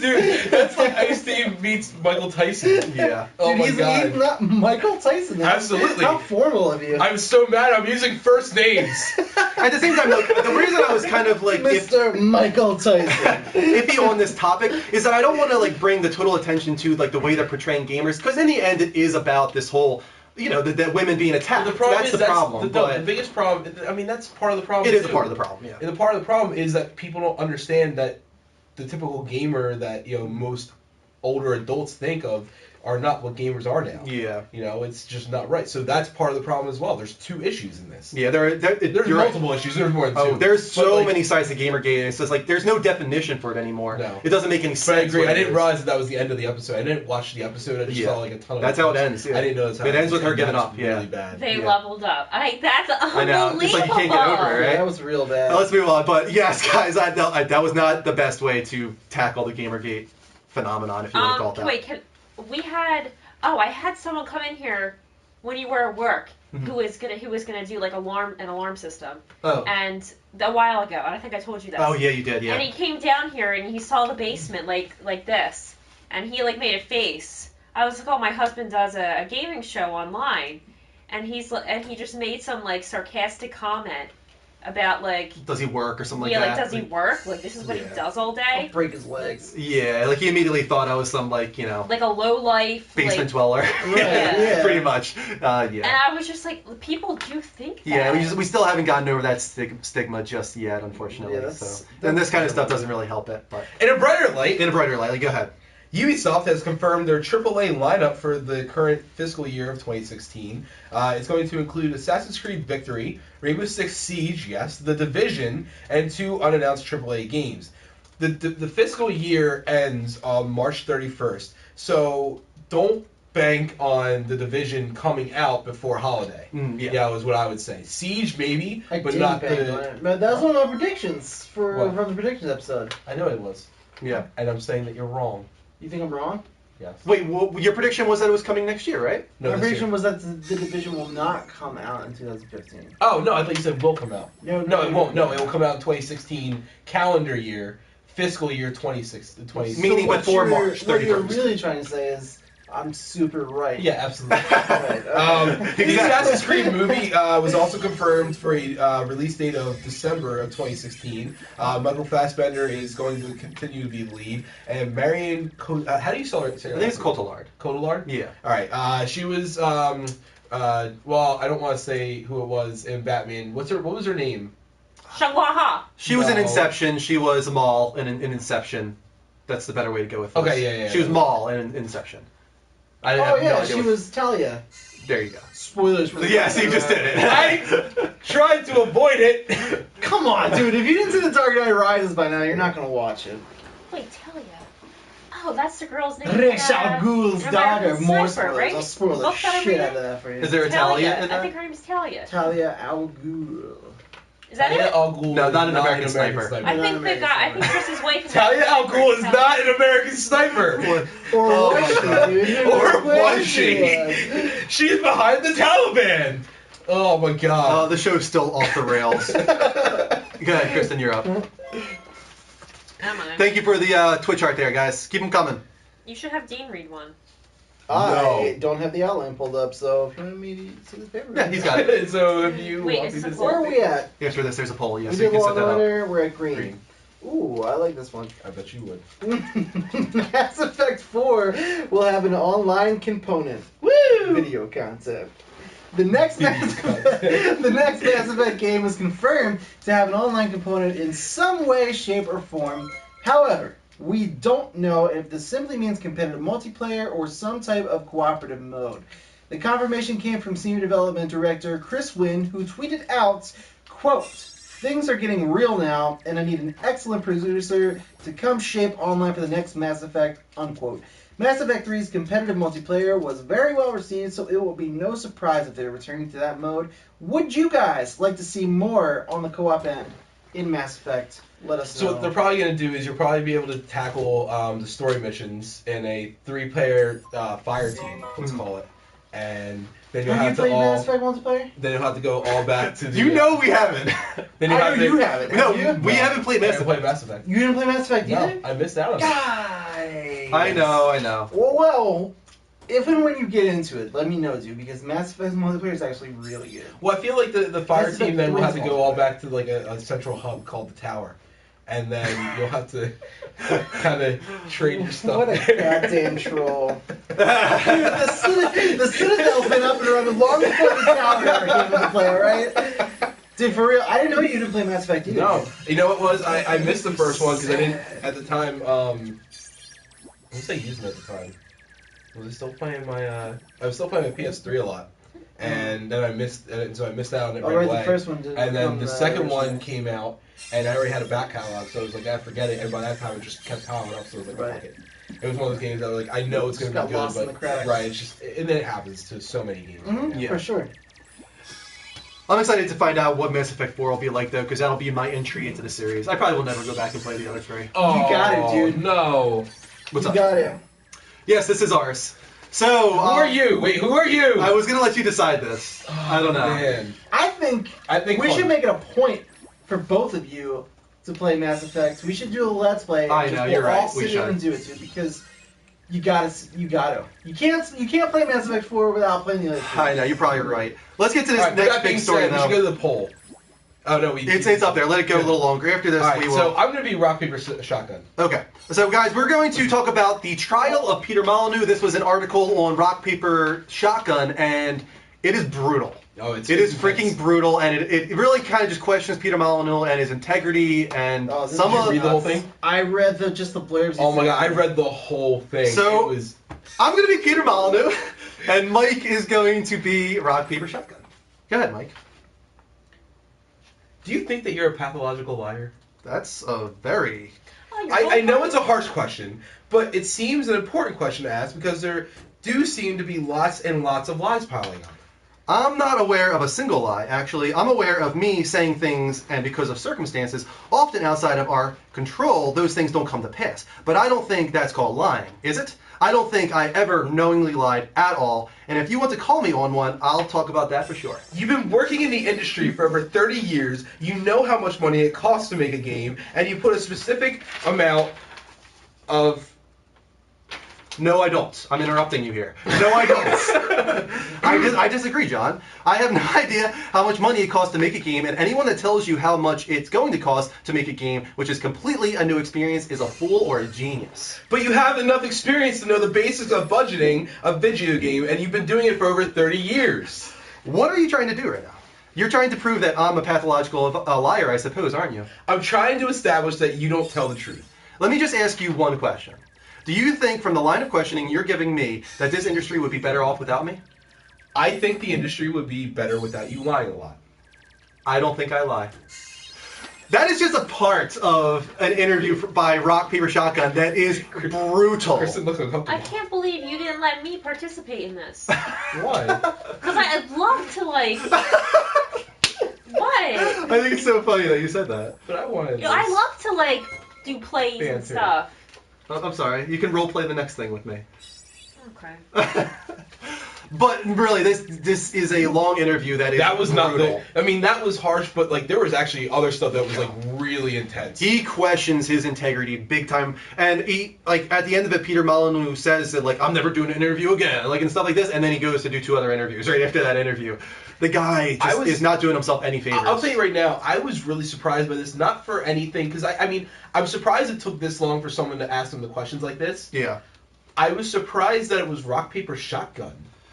Yeah, I mean, John, whatever his name is, I can't think of the journalist, but he is kind of known for these hard-pressing interviews. But do you think that this was taking it too far? I think it wasn't only for the sheer fact that no one really gets into Peter Molyneux like this.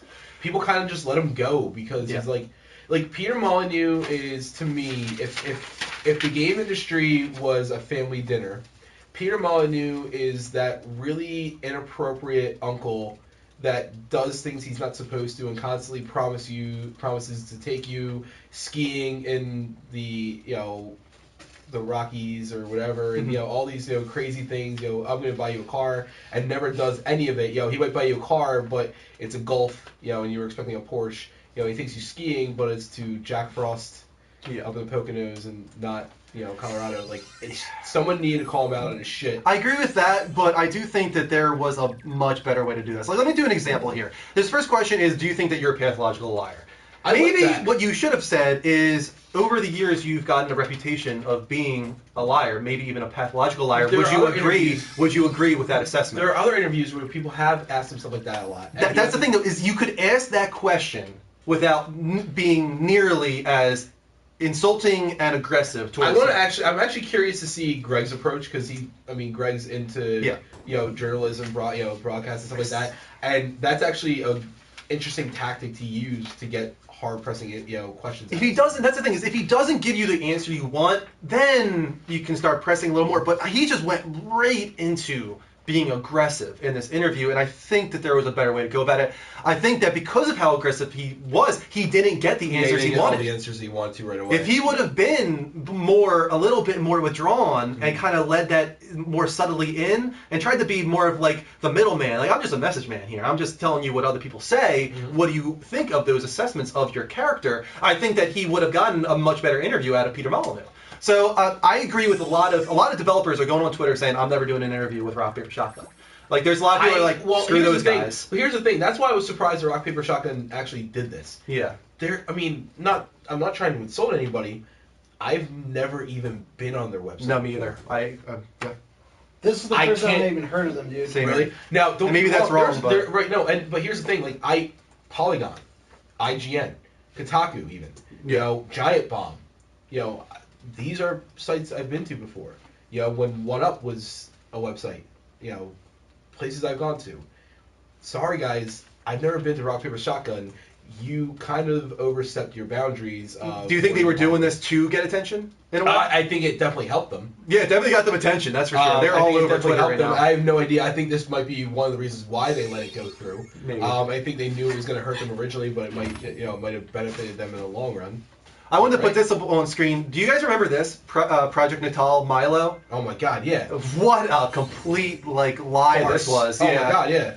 They were trying to act like this was some legitimate software you were going to be able to handle, like not even in the slightest. And this was obviously Peter Molyneux's. No, but look at other games. Like every one of his games, he always, and this is why I actually don't have a problem with this, because here's the thing. I think for someone like you to give an assessment on what you feel, I mean, yes, I feel like your assessment of how the interview went is one thing, but I am one of the people who feels betrayed by Pierre Molyneux because I understand, games like Fable and everything, they were my favorite things on console.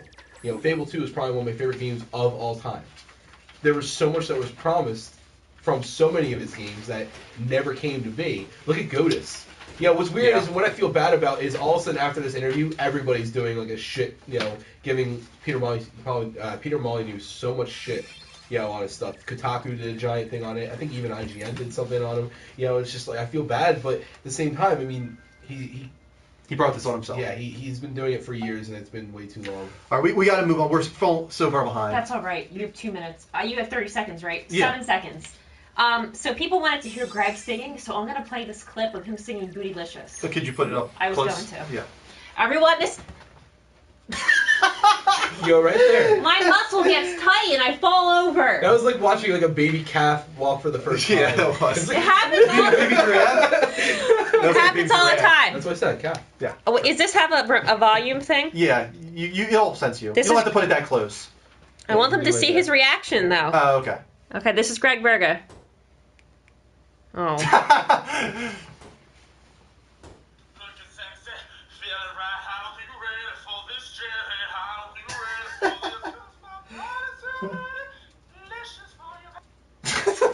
I wish it was louder. Well, you could have definitely made it louder. No, it doesn't get any louder. That's weird. Your phone sucks.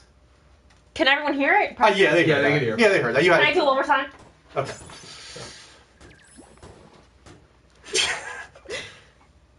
Hey.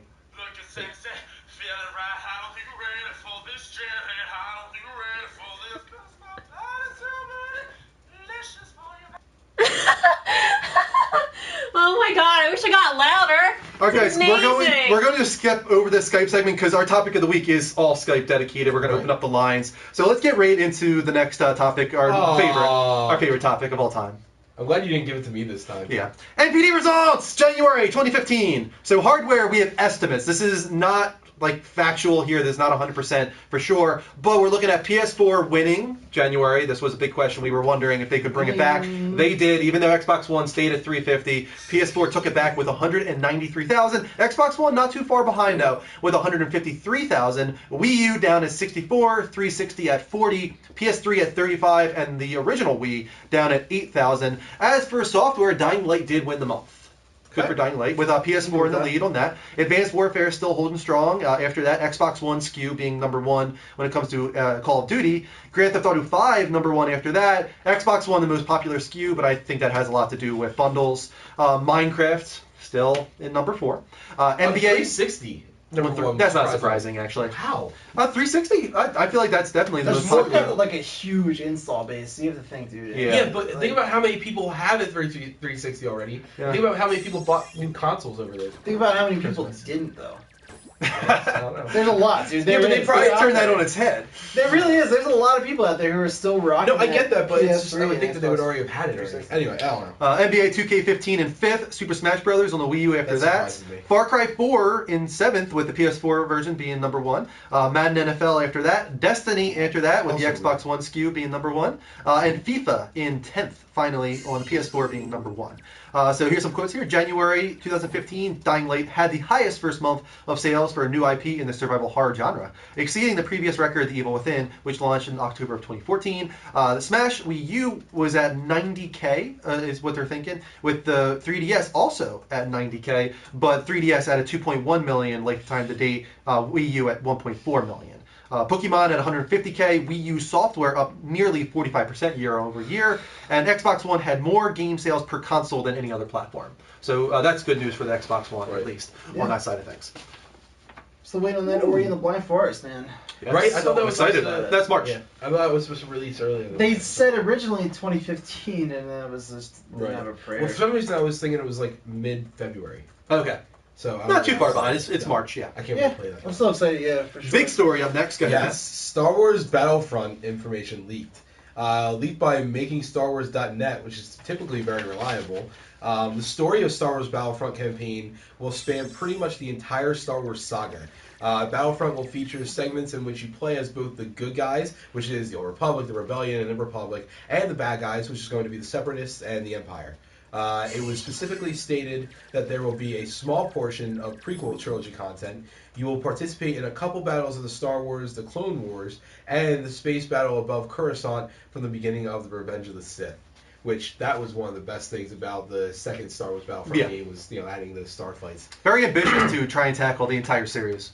Yeah, but I mean, at this day and age, with the amount of technology you can get out of the console and everything like that, They're probably an enormous team, I would imagine. Oh yeah, I can't imagine they would slack on this. The majority of the campaign will take place during the original trilogy era. All the battles and settings that you would expect to be in there will be playable. It was said that the campaign itself is pretty long when compared to the other first-person shooters. There will be some segments of the campaign which take place between Return of the Jedi and The Force Awakens. There won't be a lot because of their words. In their words, Lucasfilm has a lot of plans for that era. And of course, I mean, they don't want to go too far in The Force Awakens. That's meant for the film, which comes out later than the game, supposedly. Right. There will be some segments of the campaign which take place between... Oh, I'm sorry. Last one. The last segment of the campaign takes place before and during the opening segments of The Force Awakens.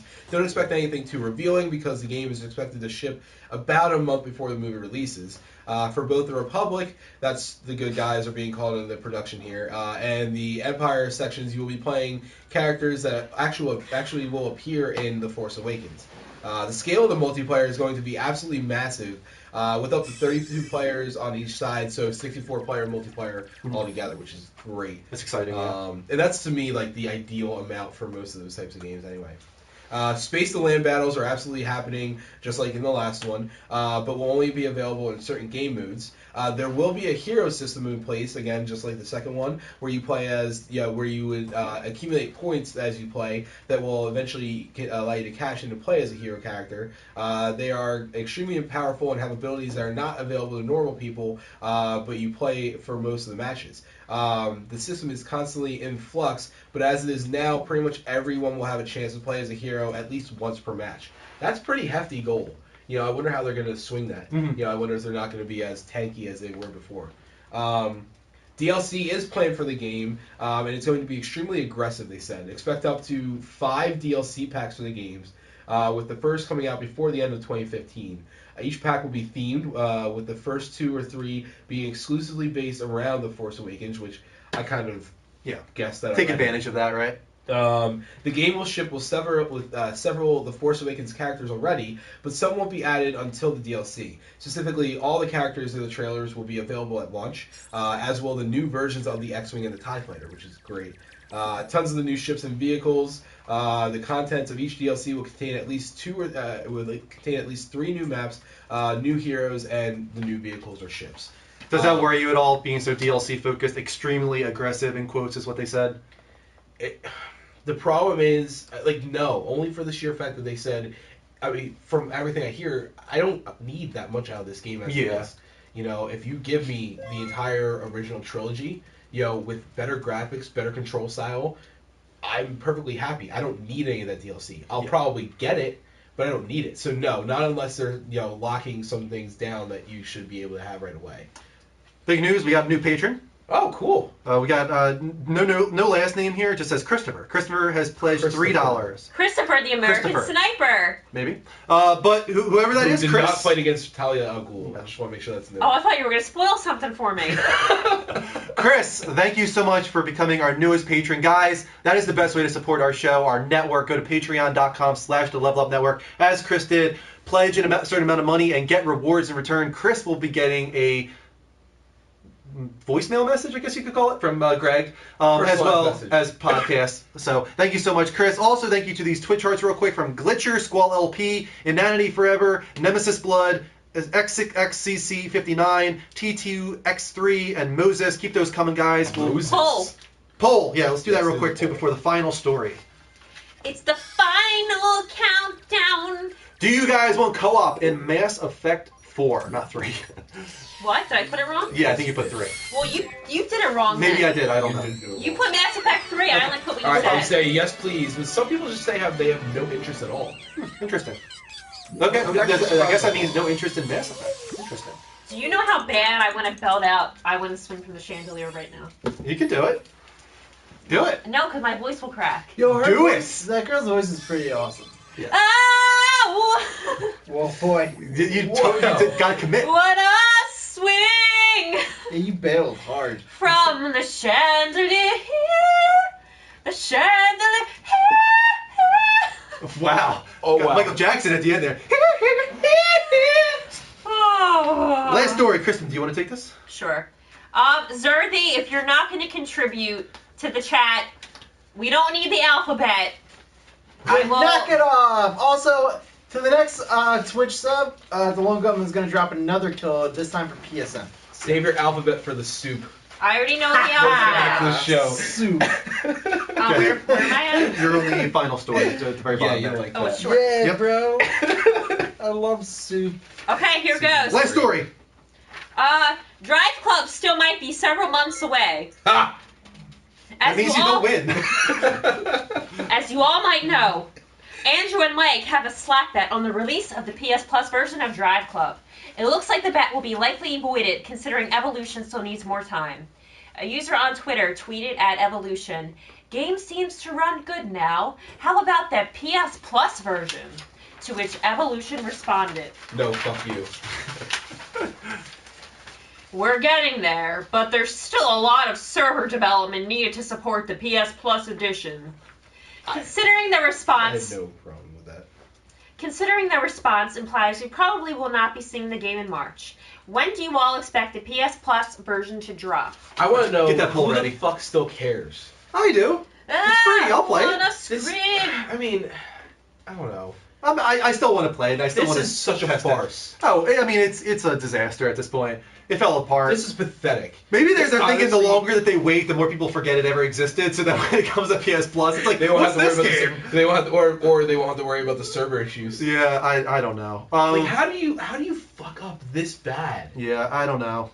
Clearly, And, there was a like- bug in there that they did not test in like the betas and stuff like that. Right. I don't know what they did, man. Like, It's unfortunate because they're actually a pretty strong studio. The MotorStorm games were pretty great, and everyone that's playing the now fixed version of Drive Club says it's actually a really good circuit racing game with amazing graphics. So it sucks. They shot themselves in the foot here, and it might hurt them forever as a result. I changed I changed D. Why? because I like that answer better. Like High how- five. Air 5. Ah, what a swing! So guys, you can't have that. You let's have to- take a from the few chest, calls. Kristen. From the chandelier, Nope. the chandelier. Skype is live, guys, at the Level Up Show. Spell it exactly how it sounds. Call in. We can talk all things gaming. From the chandelier, from the chandelier. Dude, you're technically I know, right? in key. I know. I wanna swing I have a really weird, like, from the chandelier. like ridiculously low. Alrighty. I think this is BMC. Hey, Chris, how you doing, man? Hey, bud. What is going Hey, on? Hey, it was me that did the pledge. I said I was thank going to you. do that. I'm sorry. Thank you so much, man. We really appreciate that. Absolutely. That's the most important thing. And I just want to let you guys know, because I told you guys I would send in a review. Project Spark. It's an okay game. It's it's not my favorite, obviously. But I did check it out. It came in the mail this week, and I've been checking it out all week. How So I ambitious think is the that- create mode, man? What's that? How ambitious is the create mode? The creative side of it's pretty cool. That's what I did like about it. It gives a few options, but it's not as exciting as it should be, considering that you got to pay for all the content. Oh. Yeah, there's a lot of paywall behind it. I downloaded it. Yeah. I dove into it just a little bit. Is it free to play otherwise? Yeah. Okay, Well, it's a free to play game. Yeah, you can check it out. You can go through like the worlds and play the community creative rooms. Okay. Or levels, I guess you'd say. So that's pretty cool. You can play those for free. But if you want to be like add to it or create your own or it, then you got to buy into it. So. Yeah. So if you want to create anything actually compelling, you're gonna have to pay. So. Okay. Right. That's a little disappointing. That's not too bad. You can get away with as little as $5 and go from there. Technically. Okay. But I like Little Big Planet's model a little bit better than just like kind of giving you everything all at once, and then every so often, like 5 or 6 months or whatever, they do like a $5 DLC pack where they add one really huge new element, whether it be like the paintball gun or something like that to completely change up the create mode and add something new. I kind of like that a little bit better. It sounds. Right, exactly. Yeah. Yeah, so it's all right. I mean, I picked it up this week, so finally came in. Nice. I haven't played for a while. Probably, I'll give a better review in about a month. Okay. But that's the up down to it. It's pretty cool. Good, Well, thank you again, Chris. Yeah, I just want to say hi to the entire crew. You guys always do an awesome job as always. Thank you so much, man. Thanks, And a big thank you to you, man, for your support of our show and becoming our newest patron. Absolutely. And as soon as as soon as I'm to work steady, I'll do a little bit more than I can. So, than I am. So. That would be awesome, man. Thank you so much. All right, absolutely. You guys have a great night and level up. Level up. Level up. What a sweet guy. You know what we should make? He's so sweet. We should make elite badges too. Elite badges? That'd be good. Jimmy! Hey, what's up, guys? Hey, Jimmy! What's going on, man? It's awesome. Everything is awesome. It's awesome for me to have you guys on. Me on the show. That's what he said on Thursday. It was the best. He's like, how you doing, man? It's awesome for me to be here. That's what he said. Something like that. I was like, oh, okay. Yeah, it is awesome. What's going on, man? What do you want to talk about tonight? When you guys were talking about the polls like Fallout 4 and Dishonored 2 and the other games, would you guys want a Dishonored 2? A Dishonored 2.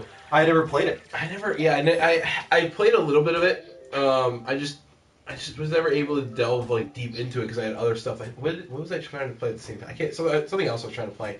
I didn't dislike it. I thought it was fun, and I'm sure it would have gotten better as I played along. Yeah. But I don't know how much of a calling there is for it. Yeah. I don't know.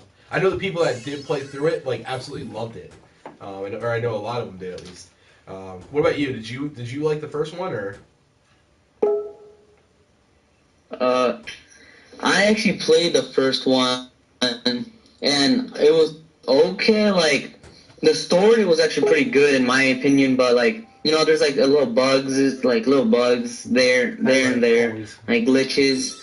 But the game was fine. I'll be fine with the Dishonored 2. I feel like Bethesda is that's their thing. Is bugs and glitches.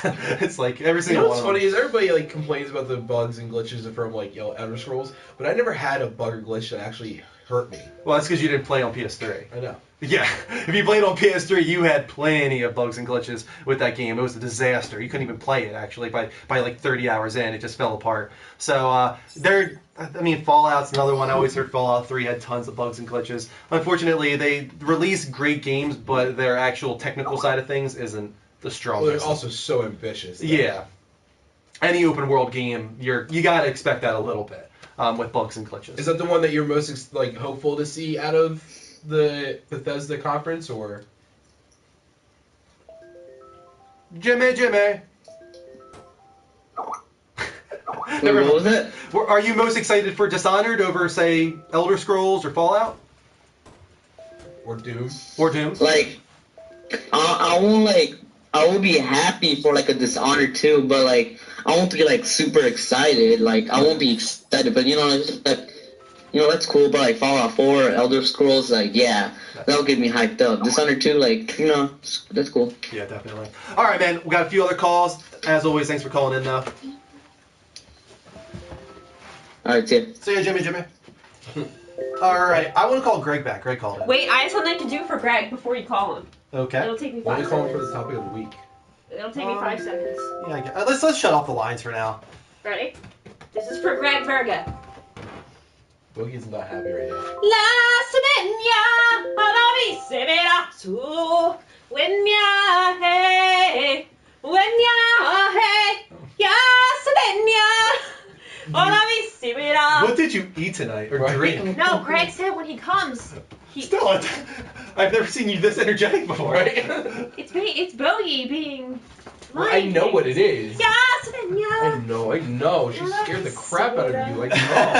I know. Do we want to do what's it called? On the spot? It's up to you. I mean, we're gonna run long tonight. We're running behind, so I would say we could skip it. Okay, we'll skip it then. All right, let's get into topic of the week then, guys. It's Valentine's Day weekend, so we want to do a lovey-dovey topic. We decided this year to do the biggest gaming crushes that you guys have. We're going to open up the Skype lines, and you guys can call in about your biggest gaming crushes.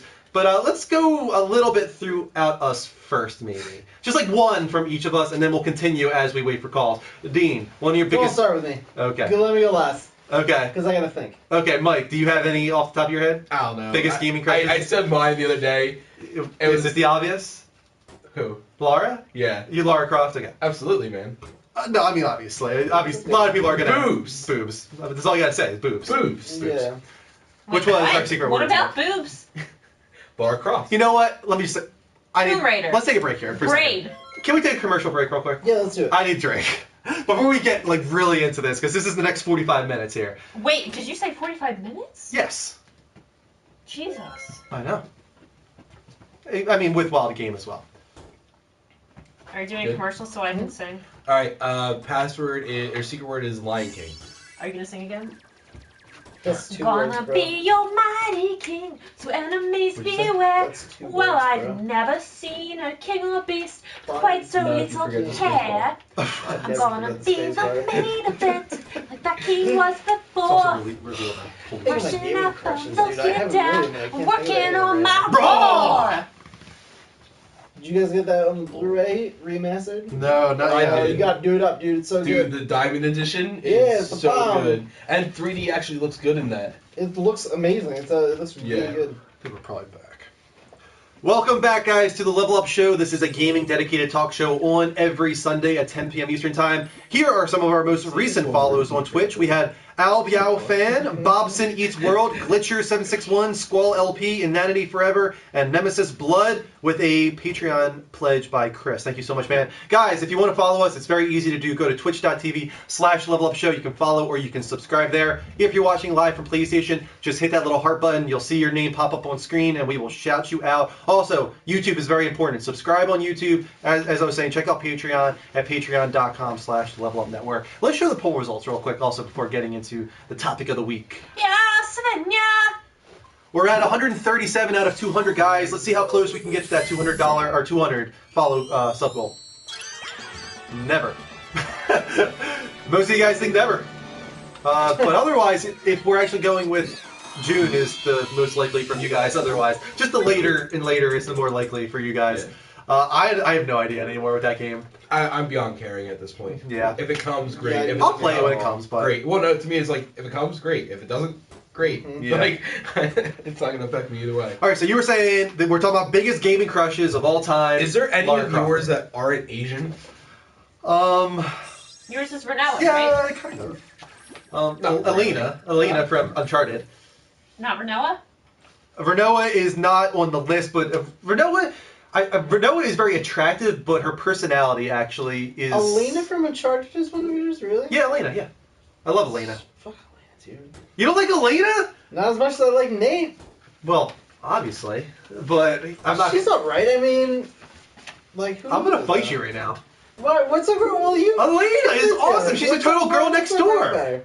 I love Elena. I got this No, for dude. Andrew because it kind of Noah looked like grows me. on you by the end of the game, but at the very beginning, she's like really, really naive, and stuff like that. So for that reason, she kind of is annoying towards Squall for a lot of that game. And then by the end, like both you as the player and Squall come around to her. One of another person that really changes throughout the Final Fantasy series, or from the game itself, is 9, Garnet. I love Garnet. She's also known as Dagger. She's the princess in the game, but I consider her one of the first like really empowered female characters, because as like a princess at the very beginning of the game, you're going to kidnap her and save her, and you encounter her, and she's already trying to escape, and she's like, no, like you're not kidnapping me, like I'm escaping on my own. Like, right. Like it's like it totally like switches it, flips it on its head, and I really like that. From the very beginning, you could tell she's this strong female character, and she goes from a princess to a queen throughout the game. And on top of that, she's just like really cute. I just love Garnet from Final Fantasy 9. I need to look her up. Yeah, I love Mine Garnet. are a lot of men. They're man crushes, most of them. Well, Drake is my ultimate man Femshep. crush. Femshep is one of them for sure. All right, let's open up the Skype lines. I'll tell you what though, Ezio Auditore is 100% one of mine. Man crushes. He's smooth. He's a smooth SOB. You didn't play Assassin's Creed 2, right? No, I didn't. Have you? I did. You did? He's awesome, dude. He's smooth with the ladies. He's smooth with his blades. We're talking about man crushes. Yeah, mine would be you can have Handsome a man Jack. crush. Handsome Jack. Handsome Jack. Handsome He Jack, was not such bad. because he's such a smooth talker. Like he could definitely like manipulate everything, and he just has that like sarcastic approach, and I love it. I just want to let you know, I'm not saying Batman, but Batman counts. Now, is this the like steampunk Batman? Not this time. This is Aiden, Kevin Conroy. welcome to the show, man. So, We're talking about biggest gaming crushes for Valentine's Day. Do you have any? yeah, I would say Steve from Minecraft. His blocks and the curves. Ooh. We're going back. Is that his name, If Steve? not, I would say I mean- Paul in DayZ 2. His character. Also, who else? Also, I saw. Who else? I don't really know. I'd say the black lady from DayZ. I don't know her name. Yeah, I don't know that either. Yeah. I think I'm thinking of this is that the black main character lady from that's Minecraft has a hungry, name. for water. Oh, yeah, he does. I didn't know his name was Steve. He's talking. Yeah, his name's Steve. Yeah, And the main like guy's the name's Steve. Scottish one, because sometimes if you have a good look, you can semi-see his legs. Okay. It's awesome. I'll take it. That's your man crush. If that's what you're into, man, that's on gay. you, man. I'm not gay. You just like I wasn't blocks. thinking that. No, there's nothing wrong with a man crush. I mean, think about it. I mean, You have something in your throat, brother? what? What just happened? All right, Aiden. Thank you for your contribution. Alright, see you guys. See you later, man. That was awesome. I mean, Steve, the guy from Minecraft, he's very blocky. He has a lot of edges. You could say he's a sharp-dressed man. Oh, that's Funny strong. thing, my Dad buddy jokes who goes for the by, win. My buddy goes by Schism has a huge Minecraft channel on YouTube. His real name's Steve. Yeah, nice. Yeah. Plug. Yeah, go check him out. Schism on YouTube. Thank you, Venomous One, for the Twitch Not art that there. he needs it, dude. He should be plugged up. Another one for me. I mean, obviously, Eris. I mean, the very I'm first. surprised that wasn't the first one. The very first Final Fantasy game I ever played, and the first like character that you really get to know, like a female character, and then to lose her. Spoiler alert! After the first disc, you grow this connection with her in just like 20 hours, and to lose her, it's just like it's hard to get over that. So you really have a Yeah, strong well, connection. her and Cloud had such a connection Yeah. through, childhood and everything like that. So Yeah, definitely. Oh, Tempest. I'm gonna call you back, man. But there also is Tifa in Final Fantasy VII, which is this. You have this love triangle. It's That's like, Tifa right there. Yes, that's Tifa right there. It's like, who do I like more? Do I like Tifa or do I like Eris? Eris is so sweet, but Tifa's like the childhood sweetheart. Right. So it's hard. You're torn. But I love both of them. I love Tifa and I love Eris. I'm not getting through to Tempest though. Tempest. what about Cortana? Yeah, I was gonna ask you guys. Cortana? You guys into Cortana? I like Cortana, but I wouldn't consider her a crush of mine. No. Liara from Mass Effect, I would consider her a crush. You're probably not familiar. Is she human? No, she's blue and she's real sexy. Okay. You're down with the blue? Link is a huge crush of mine. He's awesome. Yeah, I'm all down with him. He's very feminine. Maybe that's why I like him so much. Yeah. Samus So really- Aran, I really 100% a crush. Tempest is here. Hey, Tempest, how you doing, man? How you doing, Joe? Doing great. We're talking about gaming crushes. Do you have any real big ones? Well, mine would be Seamus from Seamus. I didn't want to say I'm that. sorry, I couldn't hear most of that. Say that one more time. You know I can't remember the game now. The female character in Metroid. Oh, Samus. Yeah, Samus. That's what Samus I was Aran. saying. Yeah, Dean agrees with you. Yeah, on that yeah. one. I always pronounce her name wrong. So The first, I like, actually real forget- warrior. I never even thought she was female. Didn't realize until later, after playing the game. So Yeah. That's what's so special about that game is to find out that you had this God, what is she? She's this powerful like one-man army, a one-woman army, and it's just like when you find that out, it's like I'm into this chick even more now. It's like Samus is awesome. Yeah, she's top of awesome the list. for sure. I'm totally with you on that one, man. and another character would have been. I was thinking of a fighting game with. I'm trying to remember her name. She was from DOA. I can't think of the no, it was not. Okay, that's my one from Dead or Alive, Hitomi. Problem is they're all bigger chested, but this one had really big chest. What's that a problem? Is this a problem? Is this a problem? I don't think it is. No, it's not a problem. But it's just I'm just saying. That's all. No. So good. Any others, man?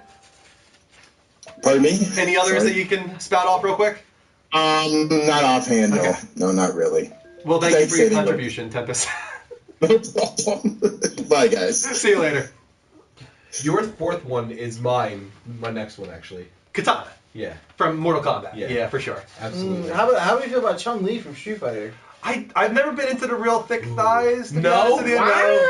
Dude, Just a little too I much don't know thunder thigh going on if there's there. anything more I'm into than the thick thigh. Right? Well, you picked the girl with the skinniest thigh ever. There you go. Dude, I'm into the thin I'm thighs. 100% pro Chun-Li. She's all about She just takes it a little too far for me. I do no, not agree no with such that. place is too far. Let's see what Jimmy has to say on this subject matter. No, actually, there isn't too far. Let's really go about that. Jimmy. I'm all on board. Timmy! What? Yes, that is your name. What's going on, bud? Hey, what's up, guys? Alright, man crush Johnny Cage. Johnny Cage. That's a solid choice. No, I like that guy. He's got Hollywood an ego on him. superstar. Yeah. You just got Cage. You just got Cage. How about on the female side, man? You just got Cage. There we go. That's it. That's it. Okay, never mind. Female side. Okay. No. I was just saying, like, that's like the only reason I like Johnny Cage as a man crush. Alright, female, what's her name? Jade from Dying Light. I think I met her. Is she the girl you meet at the very beginning? The one that actually saves you? Yeah. I can understand that a little bit. I'm That's ethnic. just like having your girl cutting a zombie's head off right in front of you. That is just like my dream girl right there. Oh man. That's okay. You know, you're into what you're into. You know? That's fine with me. Yeah. Like, plus if you don't like killing zombies, you have a girlfriend that can kill zombies for you. Like, you don't have to lift the finger. So that's easy. That's like the best thing ever. So Jimmy wants a zombie-killing girlfriend. Yes. Get out of the kitchen and That kill some can protect zombies. him. Get out of the kitchen, get in the post-apocalyptic world. Yeah. You know what? That's cool, man. That's cool. Alright. See you later. Later, bud. Oh man, we're getting some interesting ones here. All right, what do I have on here? Eva from Metal Gear Solid 3, clearly like a femme fatale character, brings down the jumpsuit, zips it, shows some cleavage. I always liked Eva. Derek. Hey. Whoa! You were really far What is this away. view? Oh, this is my living room. I'm renovating, so. What was cool about that is he approached from the back of the room. It's like, hi, I'm Derek, and here I'm going to give you my phone call today. Yeah. What's going on, Derek? We're talking about gaming crushes. Well, first and foremost, I have to talk about Rick's gaming crush. Okay. Mubot? Miranda Lawson, whatever her name is from Mass Effect. He cannot have a crush on her. Miranda Lawson? That title, Yeah, of best I've seen female, has to go to the artist. So Let Rick, her die or some dude. I'm calling you out as soon as I get my computer back up and running. Okay. How about you, man? What's your biggest gaming crush? I would have to say Triss Marigold of the Witcher series. Ooh, okay. I'm going to be finding that out very soon. Yeah, I was going to say, unfortunately I never got into any of the other ones yet, and I'll be diving into Dude, that I'm soon. looking at Chun-Li right now. You're insane. I completely agree. She's so hot. Yeah. Look at those thighs, man. Exactly. I Look am at looking those at them. thighs. Dude, I am looking at them. She can set a fire with Let me those see. things. Turn it. Kristen, are we learning a lot tonight? I'm trying to find Or a good what? Are you learning a lot about us tonight? I already knew all this, so it's fine. Let me Okay. tell you about, like, those apple bottom jeans and the Boots with the fur, with the fur. You want to hear the And all the best? girls were looking at her. Her. They're all good. Look her up. Look her up, Kristen. Chun-Li. Wait, I have. And there's the male CHUN Go. space No, L-I. I'm trying to find something.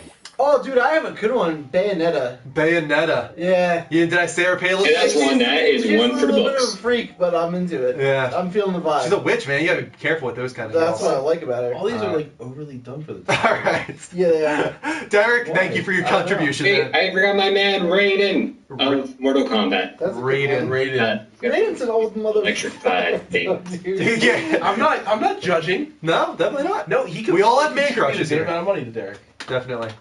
Oh, there was. What? Derek, thank you, man. You have a Raiden Bye. shit. See you later. bud. There was. Plus, every time you kiss, you'll feel electricity. Truth. Oh, see what I Brooks did there? Brooks! No. Welcome back to the show, man. Disney Sparks, bro. Hello. Hey, we're talking about gaming crushes. What is your biggest gaming crush? This kid's my favorite. I'm back again. We know. Dude, you're my favorite, man. He sounds like the grandpa from Family Guy. Who is your biggest gaming crush? Our topic right now is gaming crushes. Who is your biggest gaming crush? I don't know. How about Kyrie from Kingdom Hearts? Yeah, let's go with He that. sounds young enough to be. Yeah, you sound like you'd be into Kyrie. We're going to answer this one for you. You're into Kyrie. Because I'm not allowed to be. So you're going to be. Kyrie is awesome. She's fun. She's sweet. I can't say anything more than And that. she's a total tease. Who's the girl Yes, with big she's a thighs? big tease. She's abandoned you, man. She's making it playing hard to get. Who's the girl with big thighs? That is Chun-Li. CHUN space L-I. Today's my birthday. It's Happy your birthday. Birthday. Happy birthday, bud. Happy birthday, Brooks. Can you sing happy birthday? We can. Kristen, can you sing Absolutely. happy Let's birthday? sing happy birthday to Brooks. you say it like Happy me? birthday to you. Happy birthday to you. Happy birthday, dear Brooks. Happy birthday to you. See you, Brooks. Oh my god. I don't see her thighs really. Yeah, I know. No, You will. You have have to. You'll No, see these him. pictures Oh, are this awful. picture. Yeah, This look at those. cartoon image. Look at those thighs. Yeah, just look at Yeah, him. there we Look go. at those thighs. Yeah, look at those thighs. They're all muscle. They're all muscle. all I'll muscle. give it to her. They're all muscle. I But don't care. You cannot have thighs like that care and if they spin are or upside not. down like a helicopter without them being all muscle. can I give you my newest biggest gaming crush? Yeah, Your that's it. newest? Yes, because this is most Like most recent. recently? Because this is like a legitimate crush because Persona actually makes you court girls and Okay. try and get a girlfriend and all this kind of stuff. And the one that I chose was Rise-chan because I like Rise-chan. Because What You is can't going argue with that on? reason. there's 3 girls to choose from. You got Yuki-chan, you got Chie-chan, Kristen does not like this and you got conversation. Rise-chan. And I liked Rise. Remember Rise? I told you that I liked Rise. Whatever. She was the actress, and, you know, and she had this wall that she was putting up where she didn't want to reveal her real self because she had this persona that she put on stage, you know, and Ah, get it? Persona. yeah, and I brought out the real her. I brought out the real Rise. I really liked her. So Rise is my newest gaming crush. Oh, Venom has named a good one. Moxie from Borderlands 2. She was. Yeah, I'm not surprised Oh, about that. Moxie. She's attractive. Yeah, she just had big tits. Oh, never mind. Whoa, watch We just her went there. We just went there. What? That's what it is. We can't say that. Why? We're not censored. Can't say the tits. There could be children watching. We can't say that. Mike, I'll say tits with you all day. All right, never mind. All right. I knew this would go there. I'm calling Greg. I said that's You were what- asking I didn't for say this. I liked her because You of X. were inviting this door to be open when you picked Yeah, the side. I'm man. calling You're Greg. doing. Let's see what Greg has to say about this. Gregory! Hey, man. From the chandelier. I want to hear Greg sing it. The chandelier. Nailed it. What? Nice. Very nice. Sia actually just called me. She can't make her next tour, so I'm going to be covering for her. You guys can check me out in the next 15 states. Check your local listings, and I will probably be in all the dive bars singing for you. You couldn't get close. You nailed it. Gori, give me your biggest Okay. gaming crush. Right on key. My gaming crush is what you all should have named. Mike kind of alluded to it, but you're all dumb as anything. I'm going to say it. I don't want to be rude, but screw Whoa, you big all. talk. All of the Disney princesses, Kingdom Hearts. Greg, most of the Disney princesses, if not all of them, are 17 years of age or under. Greg's a perv. Al is not 17 years old. Well, I mean, if we're going this direction, Garnet's only 15, so. Yeah, Belle's not 17 years old, dude. Huh? Wait, who's Yeah, only Bella's 15? actually. I'm pretty sure Dagger / Garnet is like 15 or There's 16 like years a whole old. infographic thing. So I win. She celebrates her the sweet ages. 16 in Final Fantasy IX. Cinderella is Sweet 15. 16. So yeah, Doesn't I'm a matter how pervert. young they are. No. Whoa, Sleeping really? Yeah, Beauty I'm is 15. gaming. It's like it's a game. Like, Yeah. who cares if you're 15 in a game? And that's like Final Fantasy in general. Like none of the characters act like they're 17, but they're all 17. Wait, can I be kind of weird? Yeah, you're already You're weird. already weird. You don't Thank you guys so much. I want to say, what like this is gonna sound really creepy. An older version of Clementine. Is that weird? Yeah, that is weird. That's a little weird, Greg yeah. loves Clementine. Greg, it's been good knowing you. I enjoyed your time on the show. If she was like 15, 16, I would have said okay, but she's 11. Okay, But it is but the listen, apocalypse. listen. What? It's like, Where is this going? I'm not dating the 11-year-old Clementine. I'm saying like she kills probably like a million more zombies. She like grows up a bit. I'm like 32. I'm like widowed. Somehow like Belle We're not dies. touching on The it. beast ends up coming back and killing her. And then Clementine and I Clementine. If we ride only off you were into the older. zombie apocalypse sunset. Doesn't that make so much sense? No, you know what? I think your wish is going to come true because I have a feeling that What? No, The Walking Dead season 3, she's going to be like 17 years old. I really have a feeling they're going to grow her up. Considering that you have the baby at the end of season 2, they're going to span a huge amount of time between so that you have a toddler or like a 5-6-year-old child to And then grow it's like attached a to. relationship like she had with Lee. Exactly. They're gonna spin it that No, way. I could kiss you on the cheek again. Wait, number one. Number two, I need us all to sing a song in unison. Okay, what song is it gonna be? Great. Next time we see you when you come.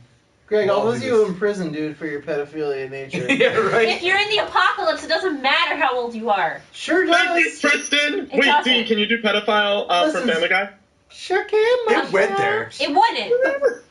It wouldn't. There's no Yes, rules. dude, There's no government. if the world is ending and I see some 30-year-old guy getting it on with a 15-year-old, I'm gonna kill him. If she wants to, then whatever. No! Still no whatever. I'm gonna break that guy's legs. You can't do that shit. Okay, also, P.S., everybody in the chat, I'm not 32 years old, and I'm not having sex with an 11-year-old girl. I just want to point that out. Okay. We should get off. Greg, what song are we singing? Yeah, like quick. I was going to go the Lion King Circle of Life, and I need us all to do specific parts. Okay.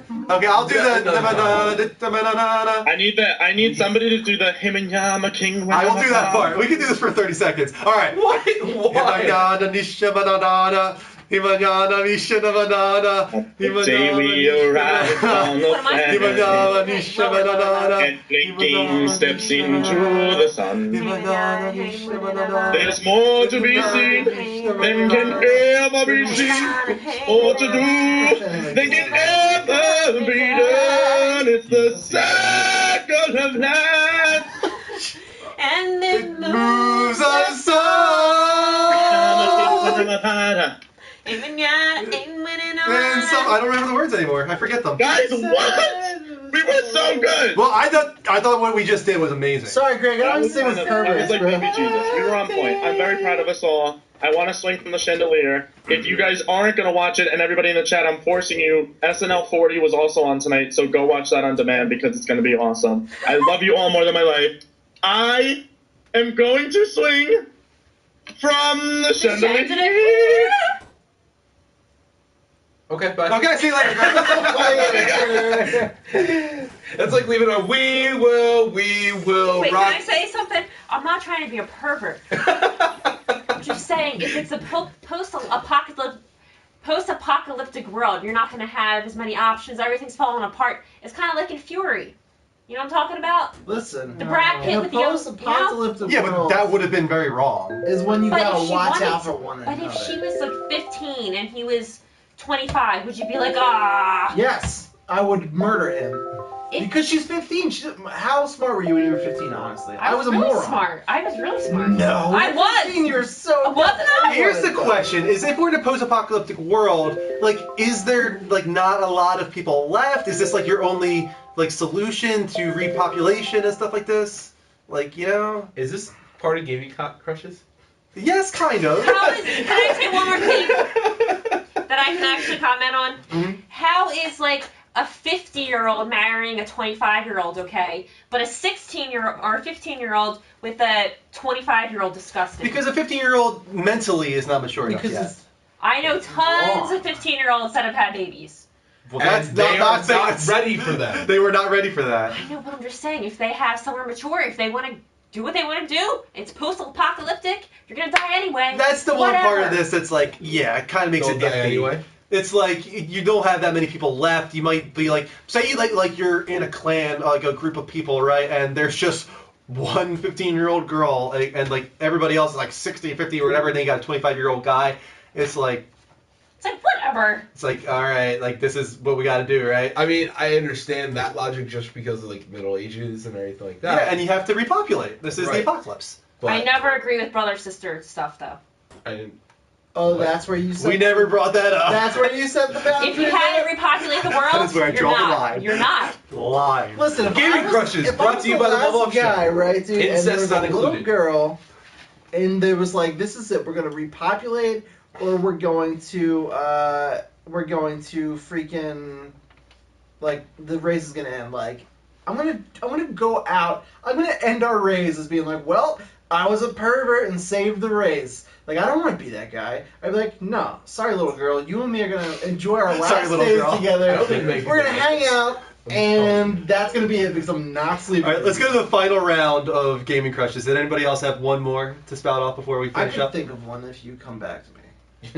I'm not trying to be a pervert. Do you know what I'm saying now? Yes, we're done with this topic. I'm just saying, If you though. start We any have to sentence stop with I'm this not trying to topic. be a pervert, it's going to be pervert. I was not allowed to say tits on air, but you No. guys had this conversation for 20 minutes. We didn't curse. Dude, Not I- once. That is not a curse. I actually had an opinion that I could contribute, and on topic, No, so I I- wanted to.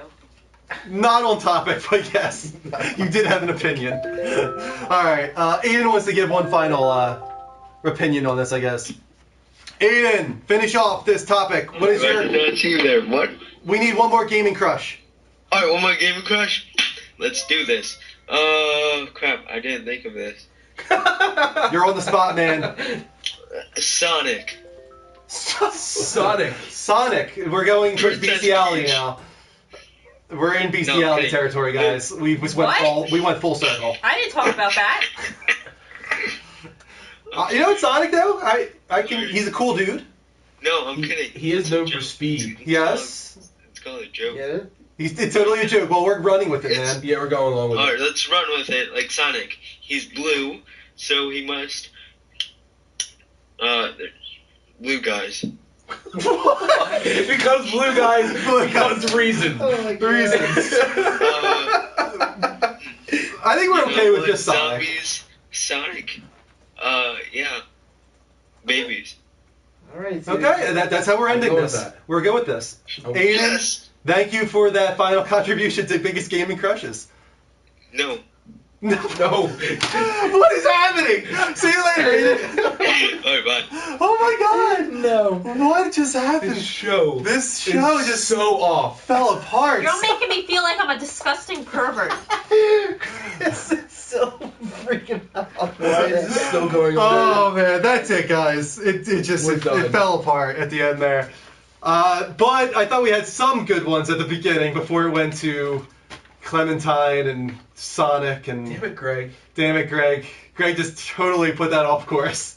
If I could. An older Clementine, he said. I can understand that. Yes, I think like a 17, 18-year-old Clementine. As a father, I don't like that statement. I just she's you like. I get it. I get it, right? it. She's awesome. She takes care of herself. She can totally handle herself in this apocalypse. Anyway, we're gonna be talking about The Order. Yes, we are. That's it, guys. We're done. The show's over. No. Let me read off some Twitch charts real quick, and then we'll go to commercial break because my throat is torn. Thank you to these Twitch charts from Boomstick, Geo89589, Carlotta Bob, Nice Guy, David Rico, Crashwire, Goldie060, Heat 55 Wade, Daddy Carlito, Venomous1, and we're caught up. We've gotten about 100 so far tonight, guys. Keep those coming throughout the Wild Game Appears, but before we get to that, let's take one more final commercial break. Okay. And the secret word is... No, you're good. Secret word is... I don't even know. Dynamite. Thunder thighs. Thunder thighs. Thunder thighs is the secret words. Thunder thighs, guys. Or you don't have to use a space. That could be one word. Yeah, it could be one word. Hyphen. Right, Dean? In 2 words. Hyphenate them. Hyphenate it. I'm talking to her about this so I can prove my point. Oh my god. No, I don't disagree. I'm all for women being independent. And if you want to go ahead and do it. If it's a post-apocalypse, who cares? I would think an ultrasound tech like you would be like, no, don't. Because you have so many girls coming in that's like, you should not be here. I'm not saying you're pregnant. I'm saying it's an apocalypse. You're going to die anyway, so who cares? Okay. So I don't entirely disagree. If you get an STD in the post-apocalyptic world, who cares? You're going to die. And we're back. Welcome, guys, to the Level Up Show. This is a gaming dedicated talk show, on every Sunday at 10 p.m. Eastern Time. If you enjoyed the mess of a show tonight, please follow us on Twitch at twitch.tv/TheLevelUpShow. You can also heart us live from PlayStation right now by hitting that little heart button. You'll see your name pop up on the screen and we will shout you out. Also, Dean has been plugging it all night. Make sure you go to youtube.com/TheLevelUpShow, level spelled LVL, and subscribe because we archive all of our main episodes, but we also do a lot of original off-show content exclusively on our YouTube. Then go to thelevelupshow.spreadshirt.com where you can get hoodies like this one, or t-shirts, or muscle shirts, whatever you want. And finally, we got one patron tonight, BMC. Christopher, he is our newest pledge, $3. Thank you so much, Chris. We really appreciate it. Guys, if you want to best support our show, go to patreon.com/levelupnetwork. You can donate and get rewards in return. So let's move on to the next segment. Yeah. So then explain this. Are you? This is gonna haunt her for the rest of her days. It's gonna haunt Drew. What is this? A wild game appears. Oh. Let's see what's next, guys. I didn't say that, Rick! Centuries have passed, but our order has remained steadfast in its sacred mission to preserve the balance between man and half-breed. That balance is threatened by a new contagion, the rebellion. You have no idea who you're dealing with. All knights to arms! Let's eliminate these godless rebels once and for all. I need you to provide cover. You really believe the rebels are collaborating with the half-breeds? We're converging from the hospital. We need to unravel this without arousing suspicion. Incoming!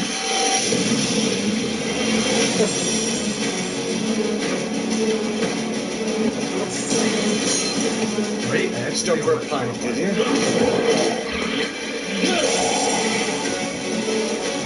Roy, where are you going? To finish what we started. This is no time for vengeance. Come to your senses. This is madness. You're putting the very core of our order in jeopardy. Alistair, you have to trust me. You dance on the very edge of insubordination, son.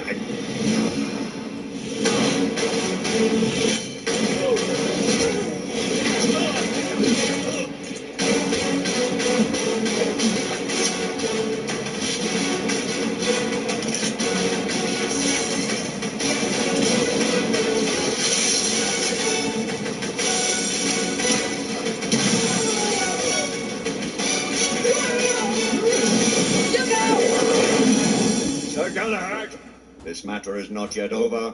Of that you can be sure. epic.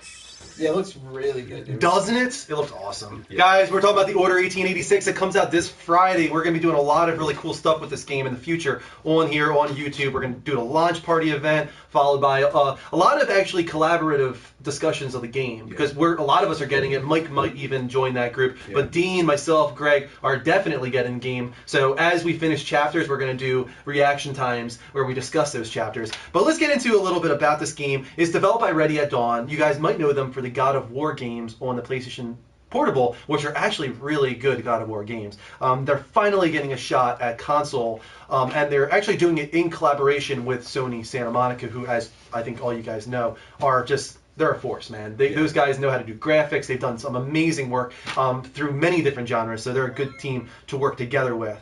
Thank you for those Twitch hearts, guys. Real quick, by the way, we're getting closer and closer to our 200 goal. We're at 158. If you get us to 200 follows tonight, guys, we will do Dino Team, so keep those coming. So, of course, it takes place in 1886. That's obvious. But it's an alternate history version of London where the Order protects the world from creatures known as half-breeds. And you guys saw it in the trailer. They're kind of like werewolves in a way, but the big difference is that they retain their humanity in kind of a way, which is what makes them actually more of a danger than just like a werewolf with like a no mind, just goes all beast-like, Right. So the Order is strongly inspired by the Knights of the Round Table, and it might even be direct descendants of the Knights of the Round Table. That's what they're kind of going with here. The war between the humans and the half-breeds has been raging for like 1,000 years at the start of this game, and the humans started to take on like bestial traits around the 7th, 8th century in this lore that they've established. The humans strongly outnumber the half-breeds, but because of their extreme strength and because they still have intelligence even after transforming, they haven't been able to win this war over the last 1,000 years. Around the time of King Arthur's Knights of the Round, they were able to discover also this mystical substance called Blackwater. And this is kind of a little bit of a gameplay mechanic. It kind of feels forced in, but it also has some really cool mythology behind it. Mm-hmm. It's your way of regenerative health in the game. So basically, these guys, these members of the Order, they drink this substance called Blackwater to heal themselves. But not just that, it extends their life.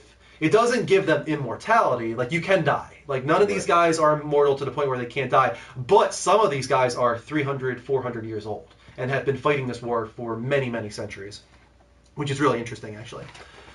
After that, even with this advantage of having the Blackwater, the Order has never succeeded in defeating the half-breeds.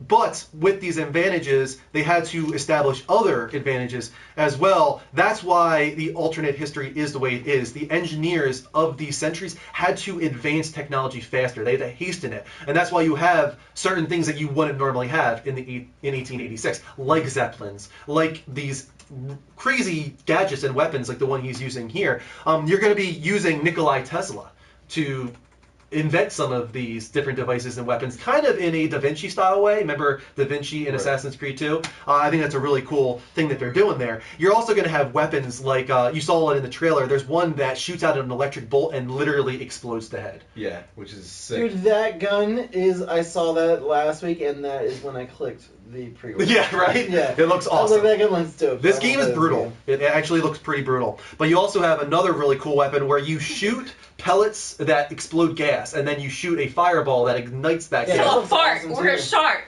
Kind of. And then rains fire down on the enemies. It's a really cool weapon. They totally stole that idea from the human body.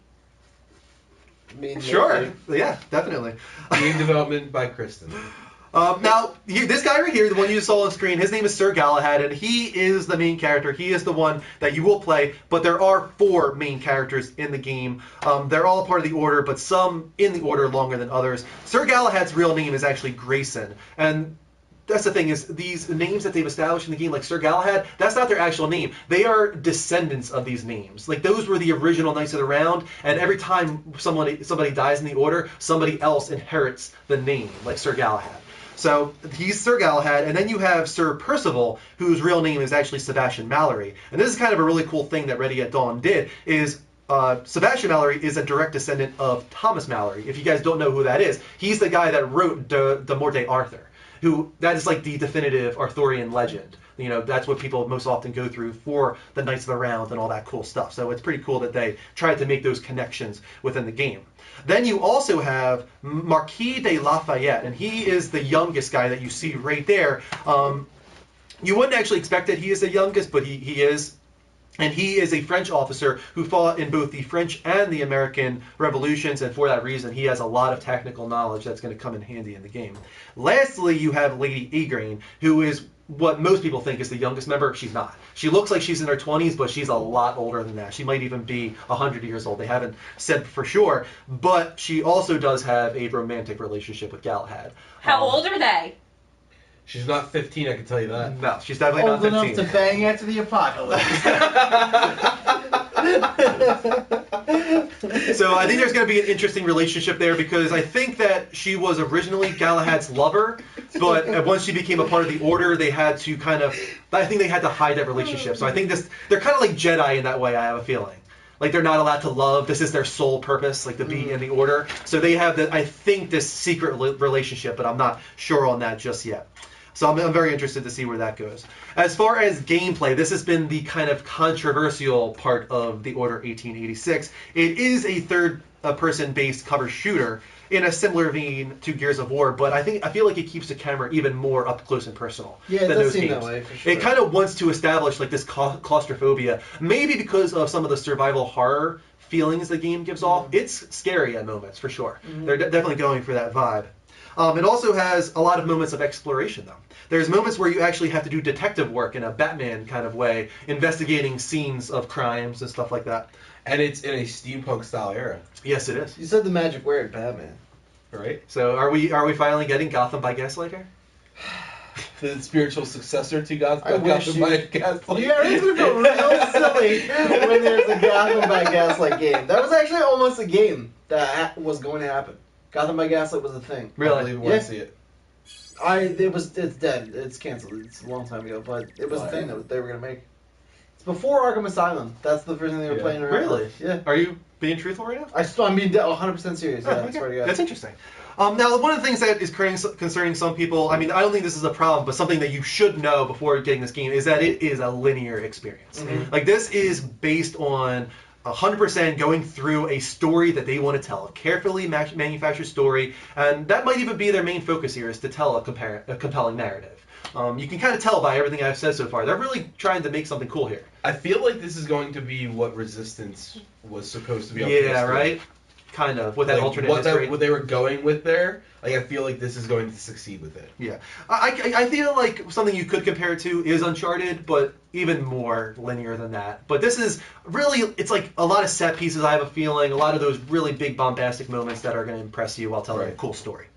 Another thing is that the combat gameplay looks awesome, even though it's very linear. Those weapons that we're talking about, a lot of those are utilized in a cool way using the physics. They've done a lot of really cool stuff with material properties, where fire melts metal, which can cause destructible environments. There's soft body physics that they added, which is the reason heads will explode, legs can be severed, like really crazy, gruesome stuff can happen.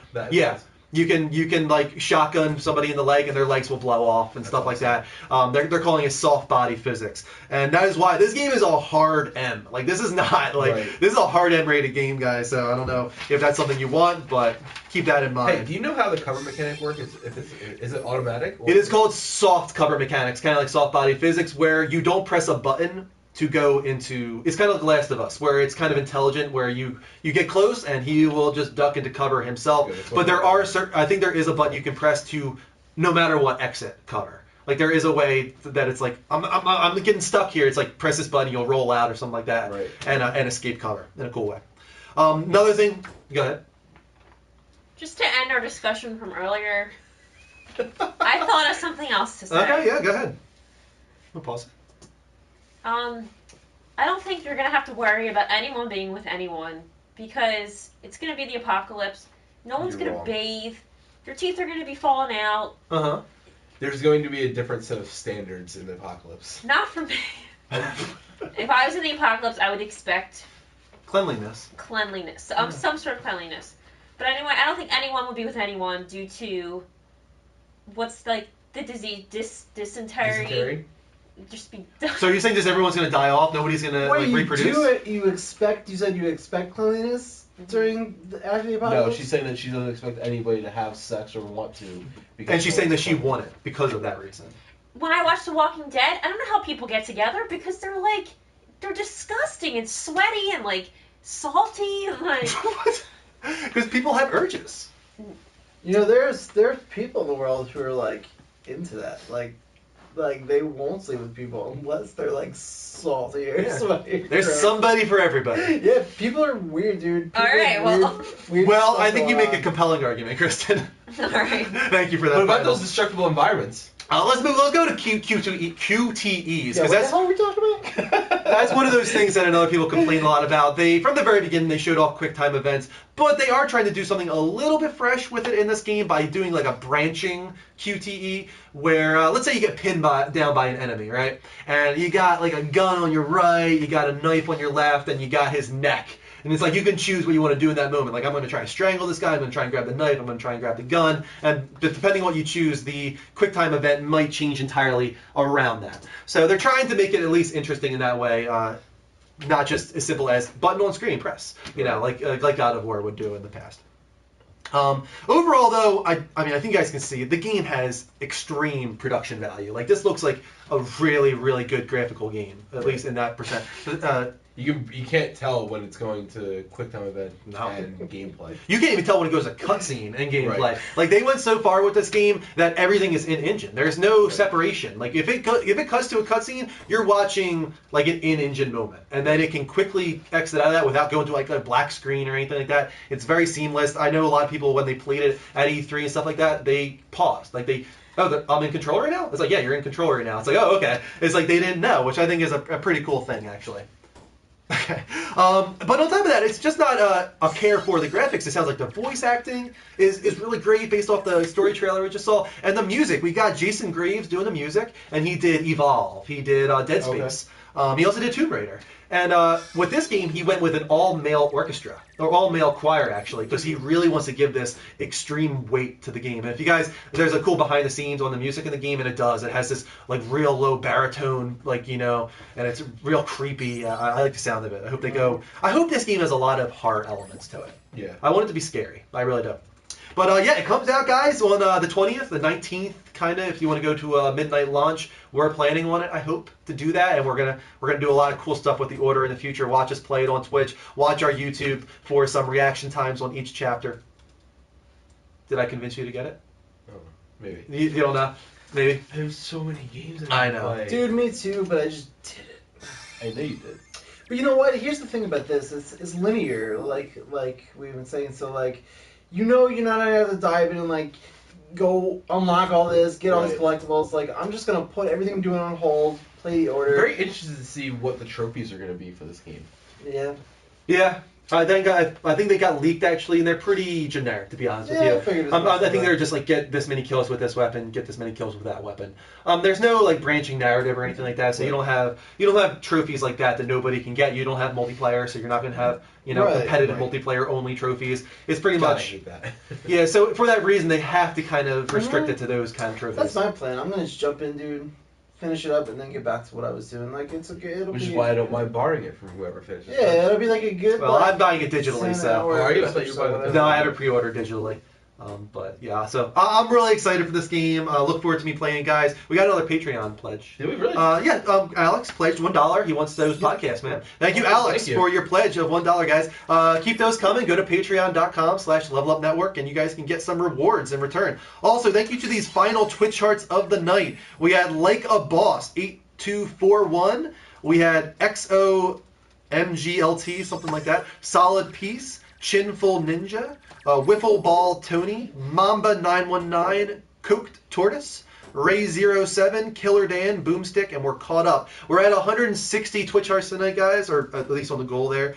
Give us a final push here while we spout off the other things. Subscribe on YouTube, check out our t-shirt shop, follow us on Twitch, follow us on Twitter, do all those different things. Any final words, Kristen, on your argument here? Find soap, toothpaste, anything you can if you want to get your lady in the apocalypse. That's all. It's good advice. I would recommend adding to that be of age, but that's just me. Yeah, but it doesn't matter that much. And you will be salty. You will indeed be salty. You will be salty. If there's There will be anything salt. we could take away from tonight's episode, it's that You will be salty. sex after the apocalypse You will be salty. will be salty. So do you. But if you don't drink that much water, I don't know if if your sweat will be full of salt. Doesn't that sound like a South Park episode? Sodium-rich sex ed. Yes, kind of it does. Right? Like, I don't put anything past South Park. does that not seem like Yeah. that? I feel like that's an episode. Yeah. Go home and mix salt and water and put it on yourself and lick it off and see if you like it. You won't. Unless you're a deer. I think Ghost Pirate wants to visit a pond with you, he said. Oh my god, what is this? I don't even know what that means, but I'm okay with that. What is this night? Alright, guys. 2015. Real quick, thank you to the final Twitch charts. We got a few there. Hashtag, this is Rick. Hashtag, no sex is salty. Final Twitch charts from the Total Bros, the Warden's War, and Gamer Forever. Thank you guys. Anything else we want to say before we go back to the outro? We good? Thanks for not leaving. While we talk about this. Oh my god. Someone put a picture of salt in here. Salted. So there's actually a icon for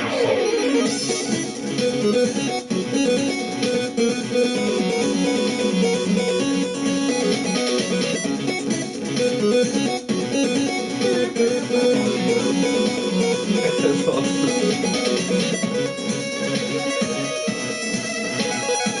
You missed your big chance to make a splash. I don't have anything tonight. Level up!